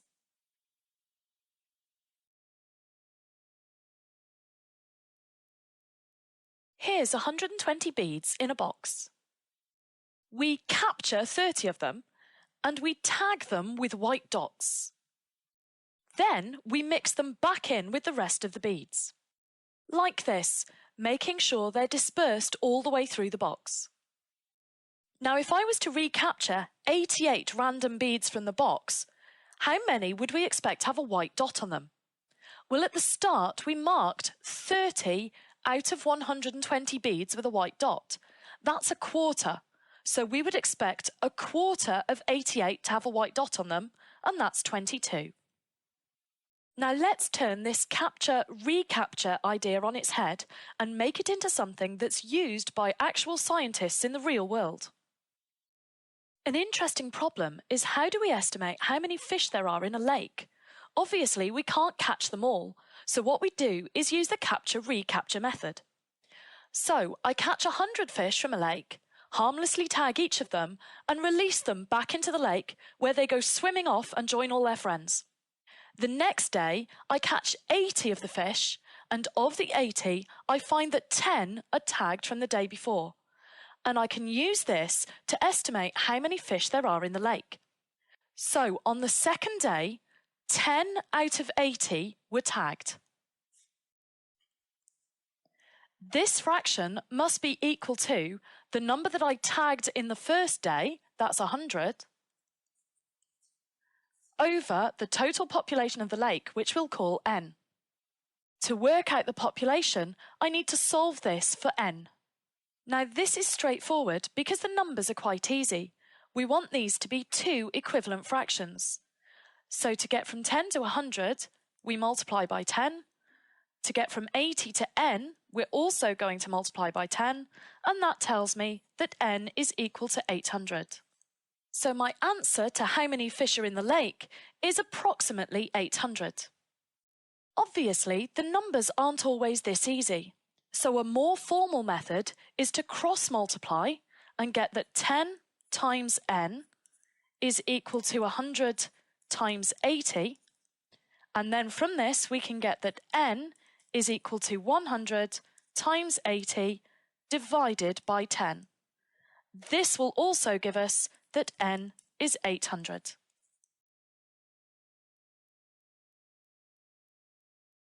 Here's one of those for you to try now. Press pause and have a go. When you're ready, press play. So, on the recapture, 20 out of 100 were tagged. On the original capture, 60 were tagged. So we can say 20 times n is equal to 60 times 100, and so n is equal to 60 times 100 over 20, so n is approximately 300. Out of interest, in this type of question, you'll often be asked what assumptions you've made. Now, when you're asked this on an exam, they usually want you to give 2 assumptions. I'm going to give you 4 now so that you've got some to choose from. The first assumption is that the population has not changed. For example, none of the fish have born, died, or been moved.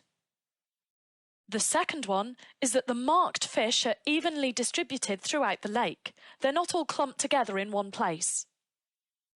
The third one is that none of the tags have come off. And the fourth one is that the probability of catching each fish is the same. Remember, in an exam situation, you'll need to write 2 assumptions. Here's another question for you to try. Press pause and have a go. When you're ready for the answers, press play. Here are the answers.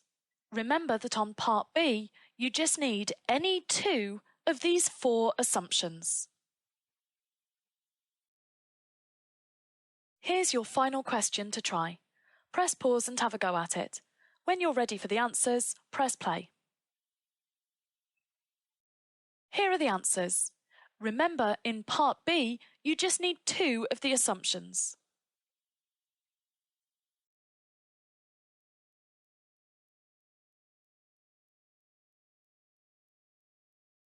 When data is collected over a period of time, we can plot a special type of graph called a time series graph. So I'm told that a shop recorded their takings every day for 1 week, and that's my period of time. The data's shown in the table, and I want to plot a time series graph. The first thing I need to do is plot the points. So on Monday, the takings were £300. So on Monday, we go up to 300 and put a cross. Tuesday, it was 280. Wednesday, it was 320. Thursday, 340. And so on.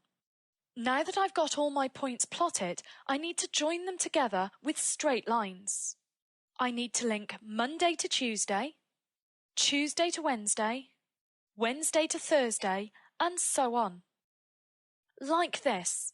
It's really important that you join the points up in the correct chronological order. This is the finished time series graph. Here's a question for you to try now. For this one, you'll need to draw your own set of axes.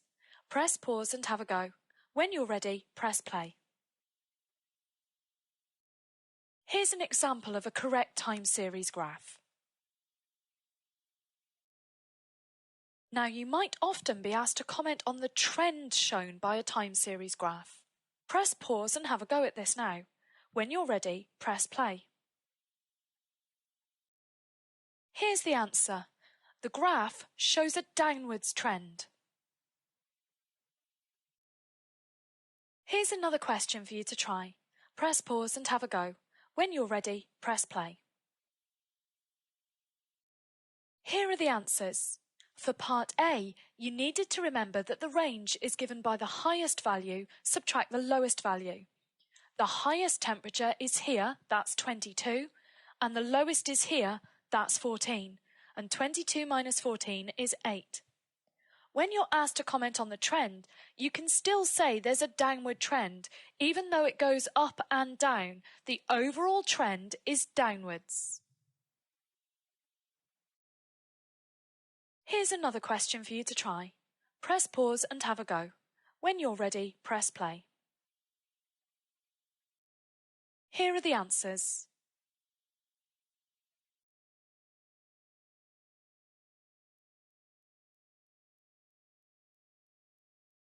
Here, I'm being asked a probability question. I find that using a tree diagram will help me to answer this. I'm told that a bag contains 2 red and 8 green sweets. Joe takes a sweet at random and eats it, and then takes another sweet. So the first time Joe takes a sweet, she could get a red sweet, or she could get a green sweet. There are 2 red sweets out of 10 altogether, so I put that probability here, 2 out of 10. And there are 8 green sweets out of 10 altogether, so I put that probability here. Now, once she's taken a red sweet, she's going to take another sweet. It could still be red or green. But this time there's a slight change. She's already eaten one of the reds, so now instead of there being 10 sweets, there's actually only 9. And only one of them is red, and the other 8 are green.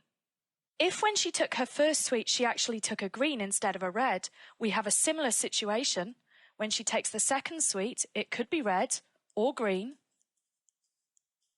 She's already eaten 1 green out of the 10, so there's 9 sweets left. And this time, both of the reds are still left, but there are only 7 greens left because she's eaten one of them. I've now completed my tree diagram, and I'm just going to do a quick check. Here, 2/10 plus 8/10 does equal 1, so the probabilities on these 2 branches are okay. Here, 1/9 plus 8/9 equals 1, so the probabilities here are okay. And here, 2/9 plus 7/9 equals 1, so the probabilities here are okay. I now want to find the probability of Joe taking 2 red sweets. So for Joe to get 2 red sweets, we need to follow this path here. With tree diagrams, as we go along the branches, we multiply. So the probability is going to be 2/10 multiplied by 1/9. 2 times 1 is 2, and 10 times 9 is 90. So the probability of Joe taking 2 red sweets is 2 out of 90. As this is a probability question, it's okay to leave your answer like this. Notice that I haven't tried to simplify it at all. Let's look what happens if we change the question slightly. I've still got the same situation up here, but I'm being asked to find the probability of Joe taking one of each colour. So that's 1 red and 1 green. She could take a red followed by a green, or a green followed by a red. So now there are 2 paths to follow. Doing this one, as we go along the branches we multiply. So we have 2/10 multiplied by 8/9. 2 times 8 is 16, and 10 times 9 is 90. Or she could do it this way. So again we multiply along the branches. That's 8/10 multiplied by 2/9. So that's 16 over 90. So she can get 1 sweet of each colour either this way or this way. Whenever we say or, we add the probabilities together. So we have 16 over 90 plus 16 over 90. They already share a common denominator, that's 90. So we just need to do 16 plus 16, which is 32. So the answer to this question here is 32 over 90. So remember, when you go along the branches, you multiply, and when you get to the ends of the branches, you add.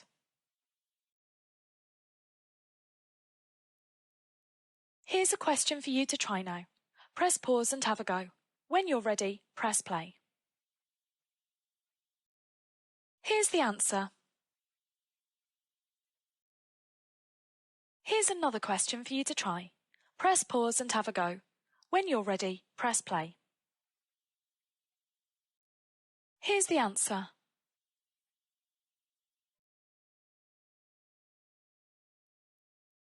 Now we're going to look at some more difficult questions.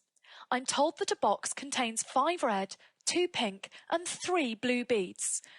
2 beads are chosen at random without replacement, and I want to find the probability that the beads are different colours. So when I start off, I've got red, pink, and blue beads in the box, so I'm going to have 3 branches on my tree diagram. There are 5 red beads in the box out of 10 beads altogether, so that's 5 over 10 as the probability here. 2 pink out of 10, so that's 2 out of 10 here. And 3 blue out of 10, so that's 3 out of 10 here. Now I'm told that 2 beads are chosen at random without replacement. We can think of this as choosing a bead, keeping it, and then choosing another bead. So on the end of each of these, I'm going to have 3 branches again. Now remember, on these branches, we've already taken out 1 bead, so all the probabilities will be out of 9. Here, we've taken 1 red already, so we're going to have 4 out of 9 for the reds, but all the pinks are still in there, so that's 2 out of 9, and all the blues are still in there, so that's 3 out of 9. Here, we've taken 1 of the pinks, so the pinks will be 1 out of 9, but all the reds are still in there, so that's 5 out of 9. And all the blues are still in there, so that's 3 out of 9. And here, we've taken 1 of the blues, so there's only 2 blues left, so that's 2 out of 9. All of the pinks are still in there, so that's 2 out of 9. And all of the reds are still in there, so that's 5 out of 9. Now we can always check our probabilities. 5/10, 2/10, and 3/10 adds up to 1. 4/9, 2/9, and 3/9 add up to 1. So does this, and so does this. So we know that the tree diagram is correct, and that's it finished now. I've got to find the probability that the beads are different colours. Now there's actually 2 ways to do this. We could find all of these probabilities, red-pink, red-blue, pink-red, pink-blue, blue-red, and blue-pink. But that is going to take quite a long time. You can do it like this if you want to, though. But we know that all probabilities add up to 1. So if we find these 3 that aren't highlighted, We can then take them away from 1 to find the probability that we want. So in other words, I know that the probability of getting 2 different colours is going to be 1 minus the probability of getting 2 the same colour. So I'm going to work out this and take it away from 1. So remembering to multiply along the branches, red is 5 over 10 times 4 over 9, which is 20 over 90. Pink is 2 over 10 times 1 over 9, which is 2 over 90. And blue is 3 over 10 times 2 over 9, which is 6 over 90. If I add all of these together, I get 28 over 90. So the probability I'm looking for is 1 minus 28 over 90, and that's 62 over 90. So this is my answer.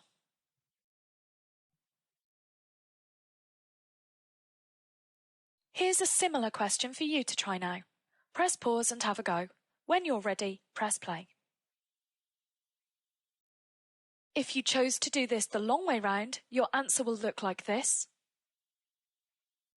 And if you chose the slightly faster method, it will look like this. Notice that you do get the same answer both ways.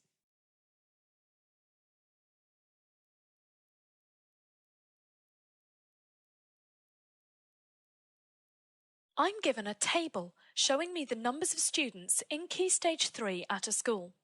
I'm being told that the school is conducting a survey about the uniform and they're planning to ask the views of 100 Key Stage 3 pupils.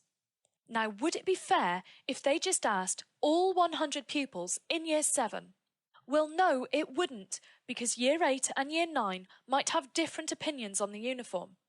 You might think it's more fair to take equal numbers from Years 7, 8 and 9. But again, that wouldn't quite be fair because there's many more students in Year 9 at this particular school than there are in Year 7. So what they really want to do is take the right proportion of each year group and from boys and girls. So for example, they want to take more students from Year 9 than from Year 7, and within Year 7, they want to take more boys than girls. Doing this will give the school a stratified sample. Sometimes in the exam, you might be asked to define what a stratified sample actually is. This is a good formal definition of what a stratified sample actually is. Try to memorise this because the examiners have pointed out that a lot of students don't know what a stratified sample really is. This is what a typical question would look like. I'm being asked to calculate the number from each year group and gender that would be needed for a stratified sample of 100 pupils. This is the formula that we use when calculating the numbers for a stratified sample. This won't be given to you on the exam, so you need to memorise it. To use it, the sample size is given to us here. That's 100. The population size is the total here. So if I add up all of the boys, that's 470. If I add up all of the girls, that's 530. I can add those together to get the total population, and that's 1,000. So the population size is 1,000. Now this fraction is the absolute key to getting this question correct, and you need to make sure you set this up before you try to do anything else. If you're on a calculator paper, you can now just divide these numbers, and that will give you 0.1. If you're on a non-calculator paper, you can cancel the fractions down to give you 1/10. The next thing you need to do, if you look at this, is to multiply by the stratum size. But what on earth does this mean? Well, stratum is the singular of strata, which you might have heard before, maybe in a subject like geography. And each stratum is each individual category over here. So to find the numbers of boys and girls from each year group, I need to times 0.1 or 1/10 by each of the numbers here. So to calculate the number of Year 7 boys that will be in my sample, I'm going to get 0.1 or 1/10 and multiply it by 70. That gives me 7, and I can put that answer here. For the girls, it's 0.1 times 30. That's 3, and that can go here. I can do all of them in the same way. And I get all of these answers. So these are the numbers from each year group and gender that I would need for my sample of 100 pupils. To check them, I can add them all up and they should come to 100. I've got 30 and 40, that's 70, plus another 20 here, that's 90, plus 10 here, that is 100. So to summarise, the key to this type of question is to divide the sample size by the population size. This will give you a number which you can then multiply by each of the stratum. That means the different categories. In an exam, you might not actually have to work out all of these. They might just ask you for one of them. For example, they could ask you for the number of Year 8 boys, and then you would only have to work out this one.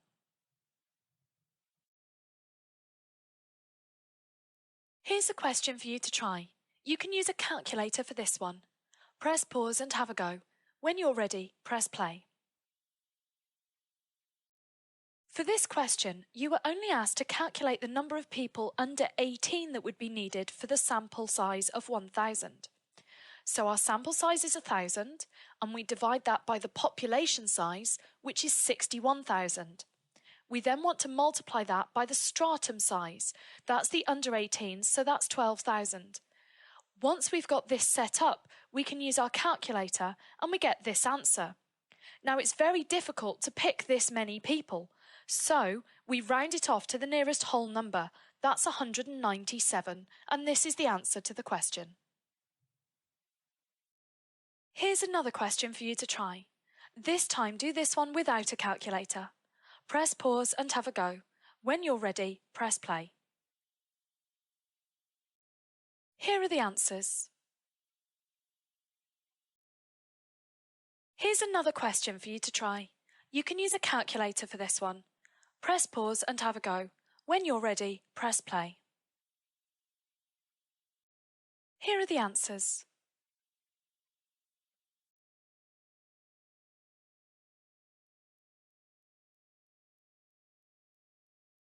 This question starts by asking me to complete the Venn diagram here to show this information.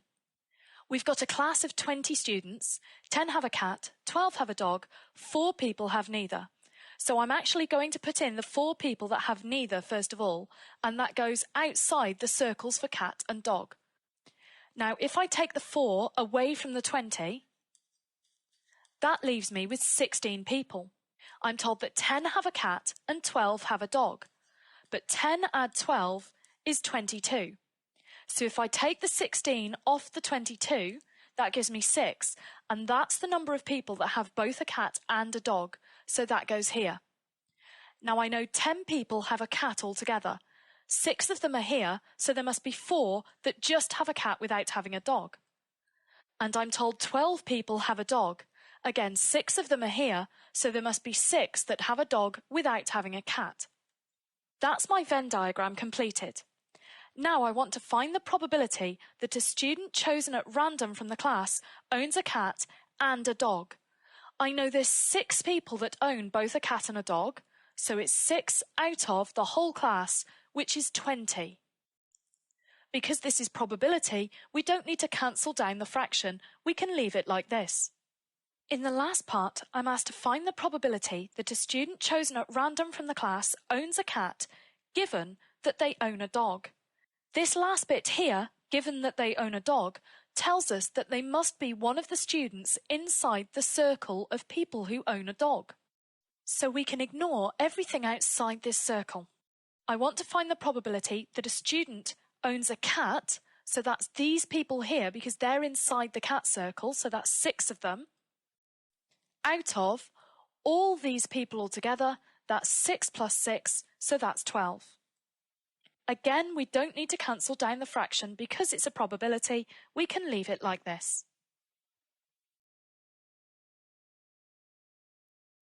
Here's one for you to try. Press pause and have a go. When you're ready, press play. Here are the answers. Here's a really difficult question for you now. You're told that a driving test has two parts, theory and manual. So you'll have a circle for theory and a circle for manual. You're told that everyone who took the driving test that day passed at least one section. So your two circles have got to add up to 100%. Press pause and have a go. When you're ready, press play. Here are the answers. To create the Venn diagram, I knew that I had 80 and 65 and that added up to 145. I know that the total of percentages is 100, so I took off 100 to find the overlap, which is 45%. Once I'd found the overlap of 45, I took this away from the 80 to get 35% for this section, and I took the 45 away from the 65 to get 20% for this section. So this is the Venn diagram. Remember, you need to label your circles. I chose to label them T for theory and M for manual, and I've drawn a key. You can label them by writing the whole words in, and in that case, you won't need the key. I then want to find the probability that a person passed the manual section given that they passed the theory section. So because I was given that they passed the theory section, that tells me that we're just looking at the contents of this circle here. The number that passed the manual section is 45%, so that's 45, over 35 plus 45, which is 80. I then want to find the probability that someone passed the theory section given that they passed only one section. So that's this part of the Venn diagram here and this part here, but not the people in the overlap because they passed two sections.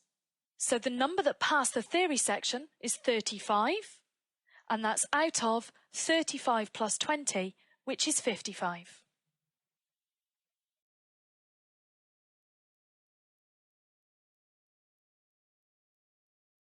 In this question, I'm given a table here showing the number of minutes that pupils spent on their homework, and I'm being asked to fill in the cumulative frequency table. Cumulative sounds like accumulate, and accumulate means to get more as you go along. So what we're going to do is fill in the cumulative frequency table with a running total. So the number of pupils that spent between 0 and 10 minutes was 2. So in the first section, we just put the 2. In the second section, we want everyone that spent between 0 and 20. So that's all the 0 to 10s and all the 10s to 20s. So that's both of these, 2 and 6, that's 8. In the next one, I want everyone that spent between 0 and 30 minutes. So that's all of these, and all of these. I can add all of these up and get 18, or I can just add the 10 onto the 8. Now from 0 to 40, I want all of these. I can get this by just adding the 9 onto the 18.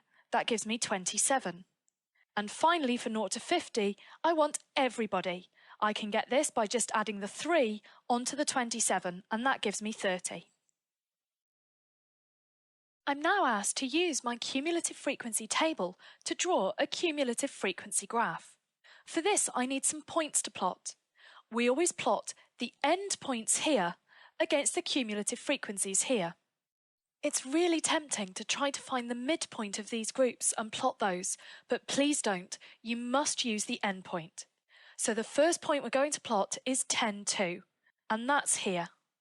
The second one is 28, so that's here, and I continue for all of them.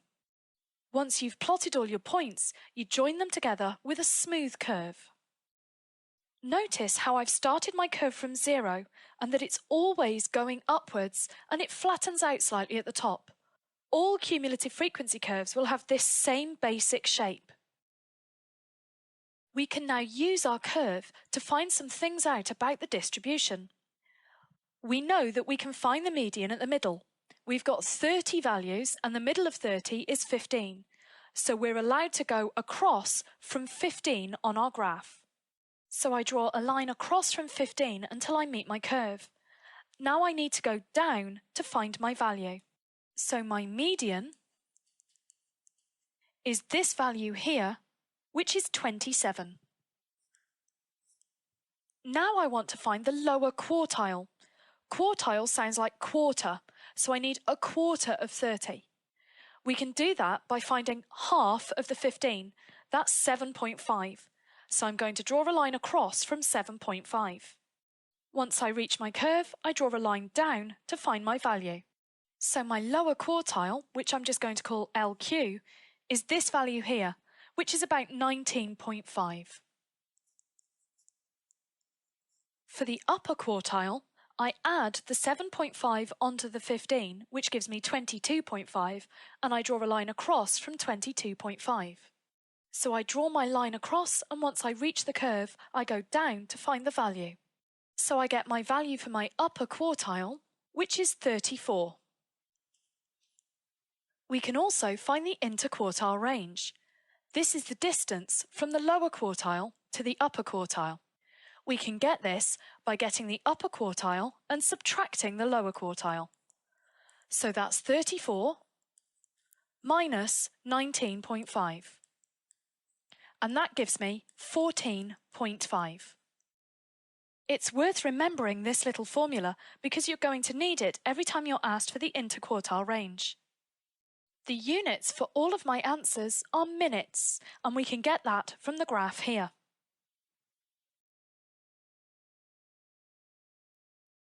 So here's the first part of a question for you to try. You need to fill in the cumulative frequency table. Of course, to do this, you'll need to copy the table onto some paper first. Press pause and have a go. When you're ready, press play. Here are the answers. Now I'd like you to use your table to draw a cumulative frequency curve and then answer a question about your graph. You'll need to copy the axes onto some graph paper. Press pause and have a go. When you're ready, press play. Here are the answers. In part B, I was only asked to find the interquartile range, but to do this, I needed to split my graph into quarters. So I found the median first, then found half of the lower part of this to find the lower quartile, and half of the upper part to find the upper quartile. So my values for upper quartile and lower quartile are here, and I used my formula to find the interquartile range.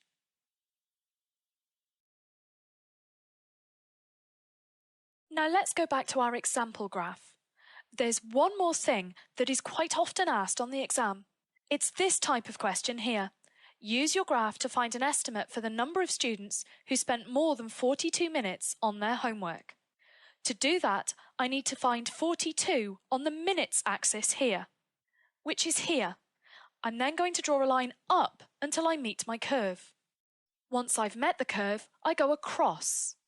And I read off the value here, which is 28. Now I want to find the number of students who spent more than 42 minutes on their homework. So that's this section of the x-axis here, which corresponds to this section of the graph. And I'm therefore looking for the number of people in this section of the graph here. So that's from 28 to 30, so that's 2 students. If I was asked for the number of students who spent less than 42 minutes on their homework, then the answer would just be 28.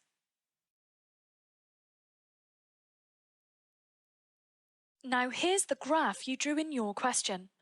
I'd like you now to use it to find an estimate for the number of light bulbs that lasted for more than 68 hours. Press pause and have a go. When you're ready, press play. Here's the answer.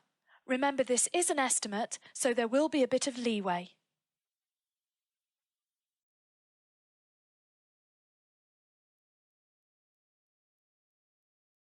In this clip, we're going to be looking at how to draw and interpret box plots. To draw a box plot, we need 5 pieces of information. We need the lowest value, the lower quartile, the median, the upper quartile, and the highest value. To find these from this raw data, I need to put these numbers in order first of all. I always start with the median. That's the middle value in my list of values, so that's this number here, 11. Next, I find the lower quartile. To do this, I find the middle of all the numbers to the left of the median. I don't include the median in this, I'm just looking at these numbers here, and the middle number is 7. For the upper quartile, I do the same thing on the numbers to the right of the median. So that's these ones here, and the middle number is 20. The lowest value is straightforward, that's 4. And the highest value is also straightforward, that's 27. I now want to plot these values on this grid to create my box plot. This is what my finished box plot looks like. I'm now going to show you how to draw this. I started by plotting these 5 lines here. You'll see that they correspond to these 5 values. So for example, this one here is plotted at 4 and this one is plotted at 7. There's no real rules for how long these are or how high up away from the bottom they are. What I like to do is try to keep them in the middle, and I tend to make them 4 squares long each. I now draw the box part of the box plot by joining my lower quartile to my upper quartile, here and here. Notice that the median gets trapped inside the box. I then join the lowest and highest values to the box to create what are known as whiskers. We draw box plots because they help us visually represent distributions. We can see the median, the lower quartile and upper quartile, and the interquartile range is the length of the box. Because we've also got the lowest and highest values, the range is the whole length of the box plot. Here's a question for you to try now. Press pause and have a go. When you're ready, press play. Here's the answer. Here's a much more difficult question for you to try.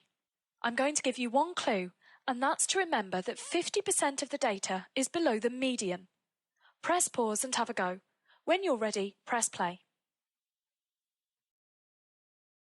Here's the answer. You needed to realise that if 25% of people were under 24 years old, this is the lower quartile. 50% were under 36, so that's the median. We're told the interquartile range is 27, but we need the upper quartile for our box plot. We can get this by adding the interquartile range to the lower quartile. That gives us 51. We're then also told the lowest value and the highest value. Once we've done all that, we can draw our box plot.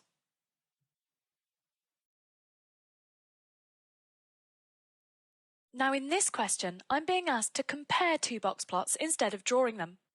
I want to use them to compare the distributions of the waiting times at 2 different surgeries. Whenever you're asked to do this on an exam, they'll be looking for 2 out of 3 possible answers. You can compare the medians, the interquartile ranges, or the ranges. So if I wanted to compare the medians here, I would write that the median waiting time is the same at both surgeries. If I wanted to compare the interquartile ranges, I would write that surgery 2 has a larger interquartile range because the box for surgery 2 is longer. If I wanted to compare the ranges, I would write that surgery 2 has a larger range of waiting times because the overall box plot for surgery 2 is longer.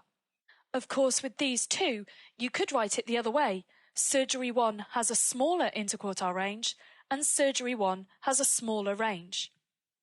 Remember, on the exam, this type of question will usually be worth 2 marks and they will only want 2 out of these 3 possible answers. Here's one for you to try. Press pause and have a go. When you're ready, press play. Here are the possible answers you could write down. Remember, you'll usually need 2 of these, but a good tip is to look how many marks the question is worth. If it's worth 2 marks, you'll need 2 answers. If it's worth 3 marks, you'll need 3.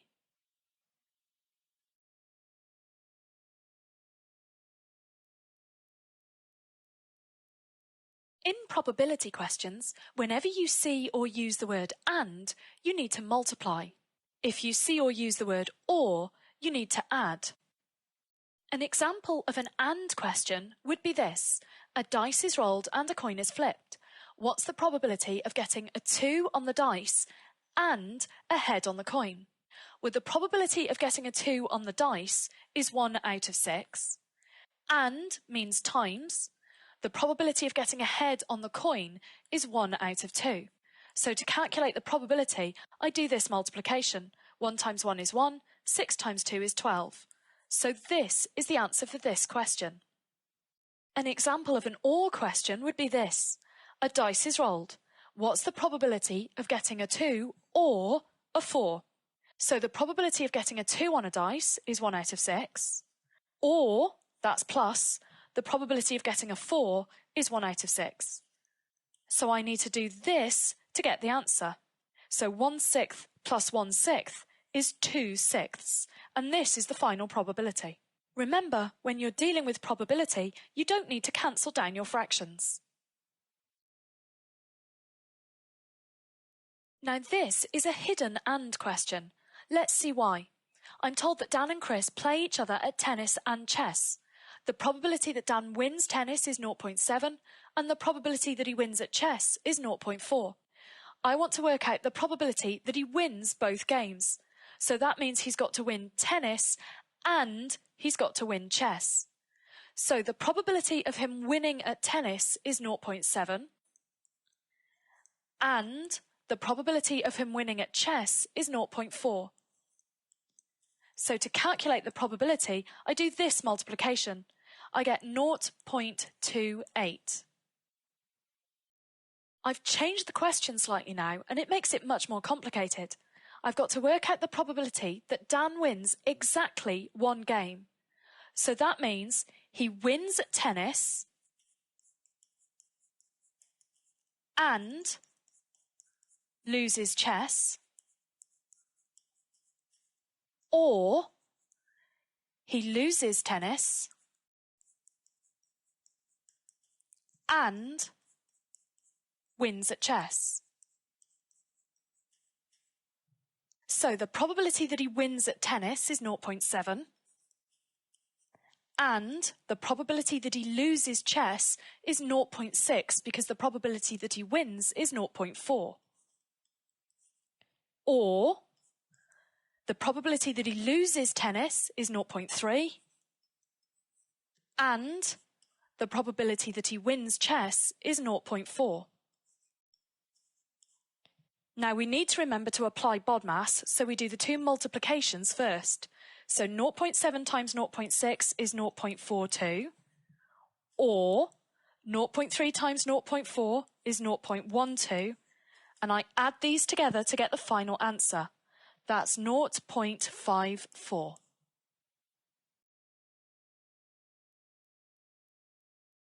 Here's one for you to try now. Press pause and have a go at it. When you're ready, press play. We want the probability that Dan loses both games.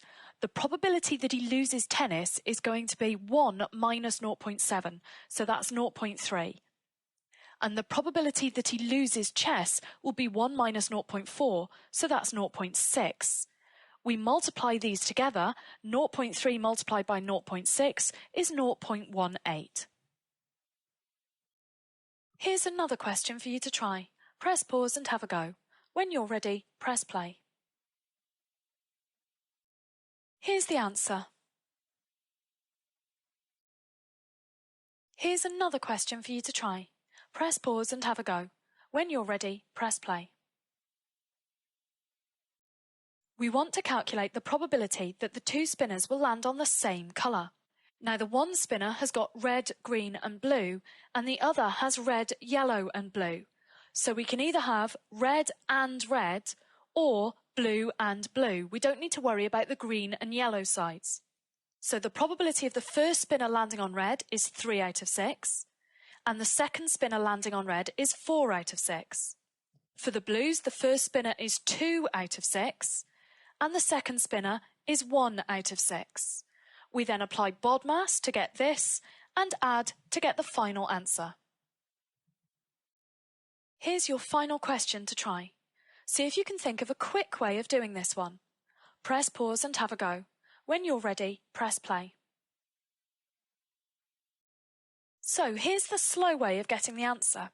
You've got to work out the probability of getting a toffee and a mint, or a toffee and a fruit, or a mint and a toffee, or a mint and a fruit, or a fruit and a toffee, or a fruit and a mint. And once you've worked all of that out, you need to add them all together and you get this answer.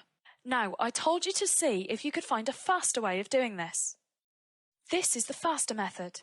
We work out the probability of getting the same type of sweet each time. So that's a toffee and a toffee, or a mint and a mint, or a fruit and a fruit. And once we've got that probability, we take it away from 1. So we get 1 minus 61 over 180, which gives us 119 over 180, the same answer that we had doing it the long way round.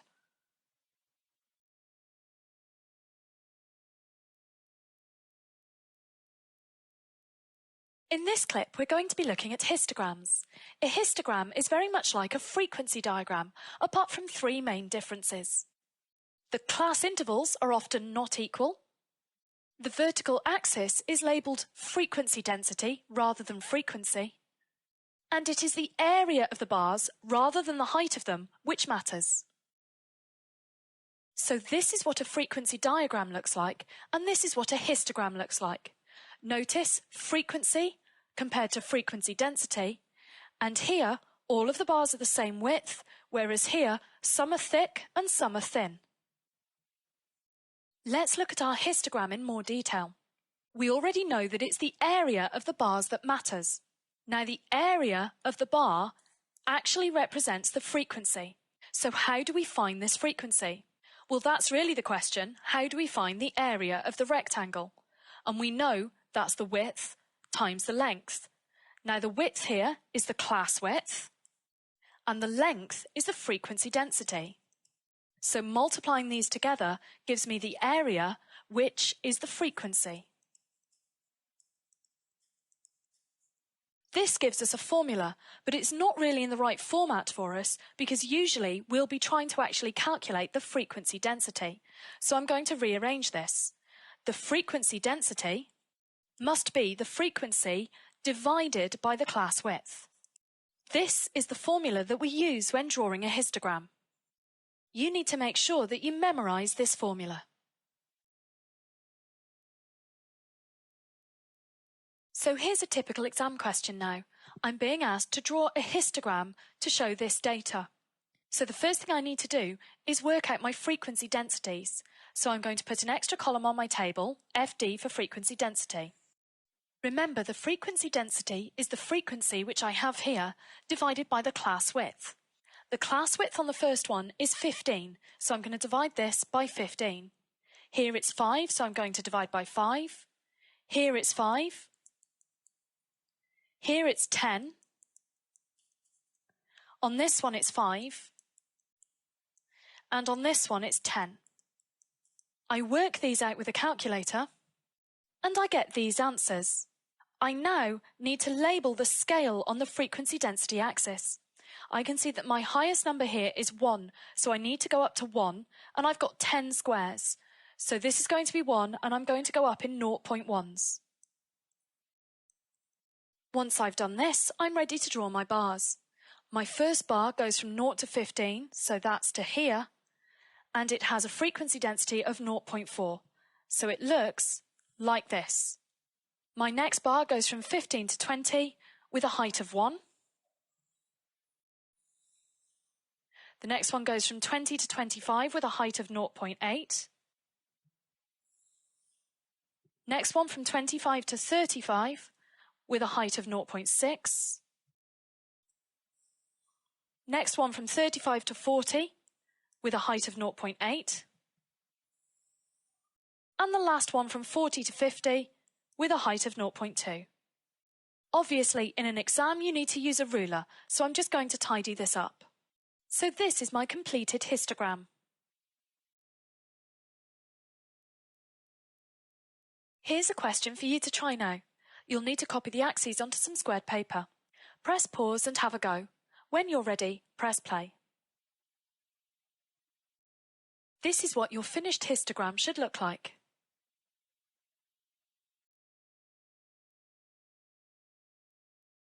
This is a slightly different type of exam-style question, where I've got to use part of my histogram to complete my table, and part of my table to complete the histogram. So, starting with part A, it says use the information in the histogram to complete the frequency table. I've got two missing numbers here, and I can see that they correspond to these two bars. But I don't know the frequency density of these two bars because there's no scale here, so I need to work that out. And I do that using one of the bars that I've got the information in the table for. So I can see here that the class width is 5, so the frequency density must be 24 divided by 5. And 24 divided by 5 is 4.8. So I know that this here is 4.8. Now I can see I've got there in 4 squares, so each square must be 1.2. So this is 1.2, 2.4, 3.6, 4.8, this will be 6.0, the next one's going to be 7.2, and this one is 8.4. Now to get this missing answer here, I need to find the area of this bar here. So I can see that the width is 10 because it's between 10 and 20.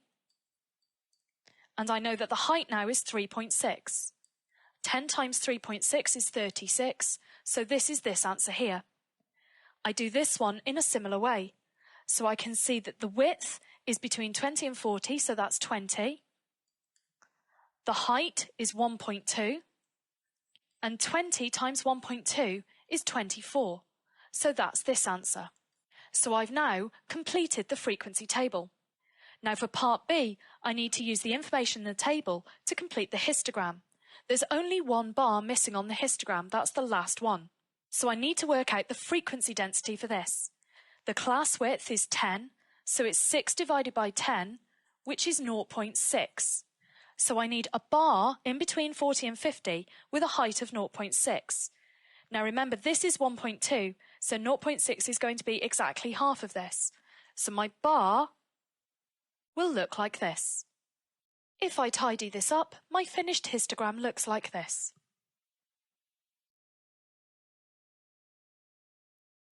Here's one for you to try. You'll need to copy the histogram onto some graph paper. Press pause and have a go. When you're ready, press play. Here are the answers.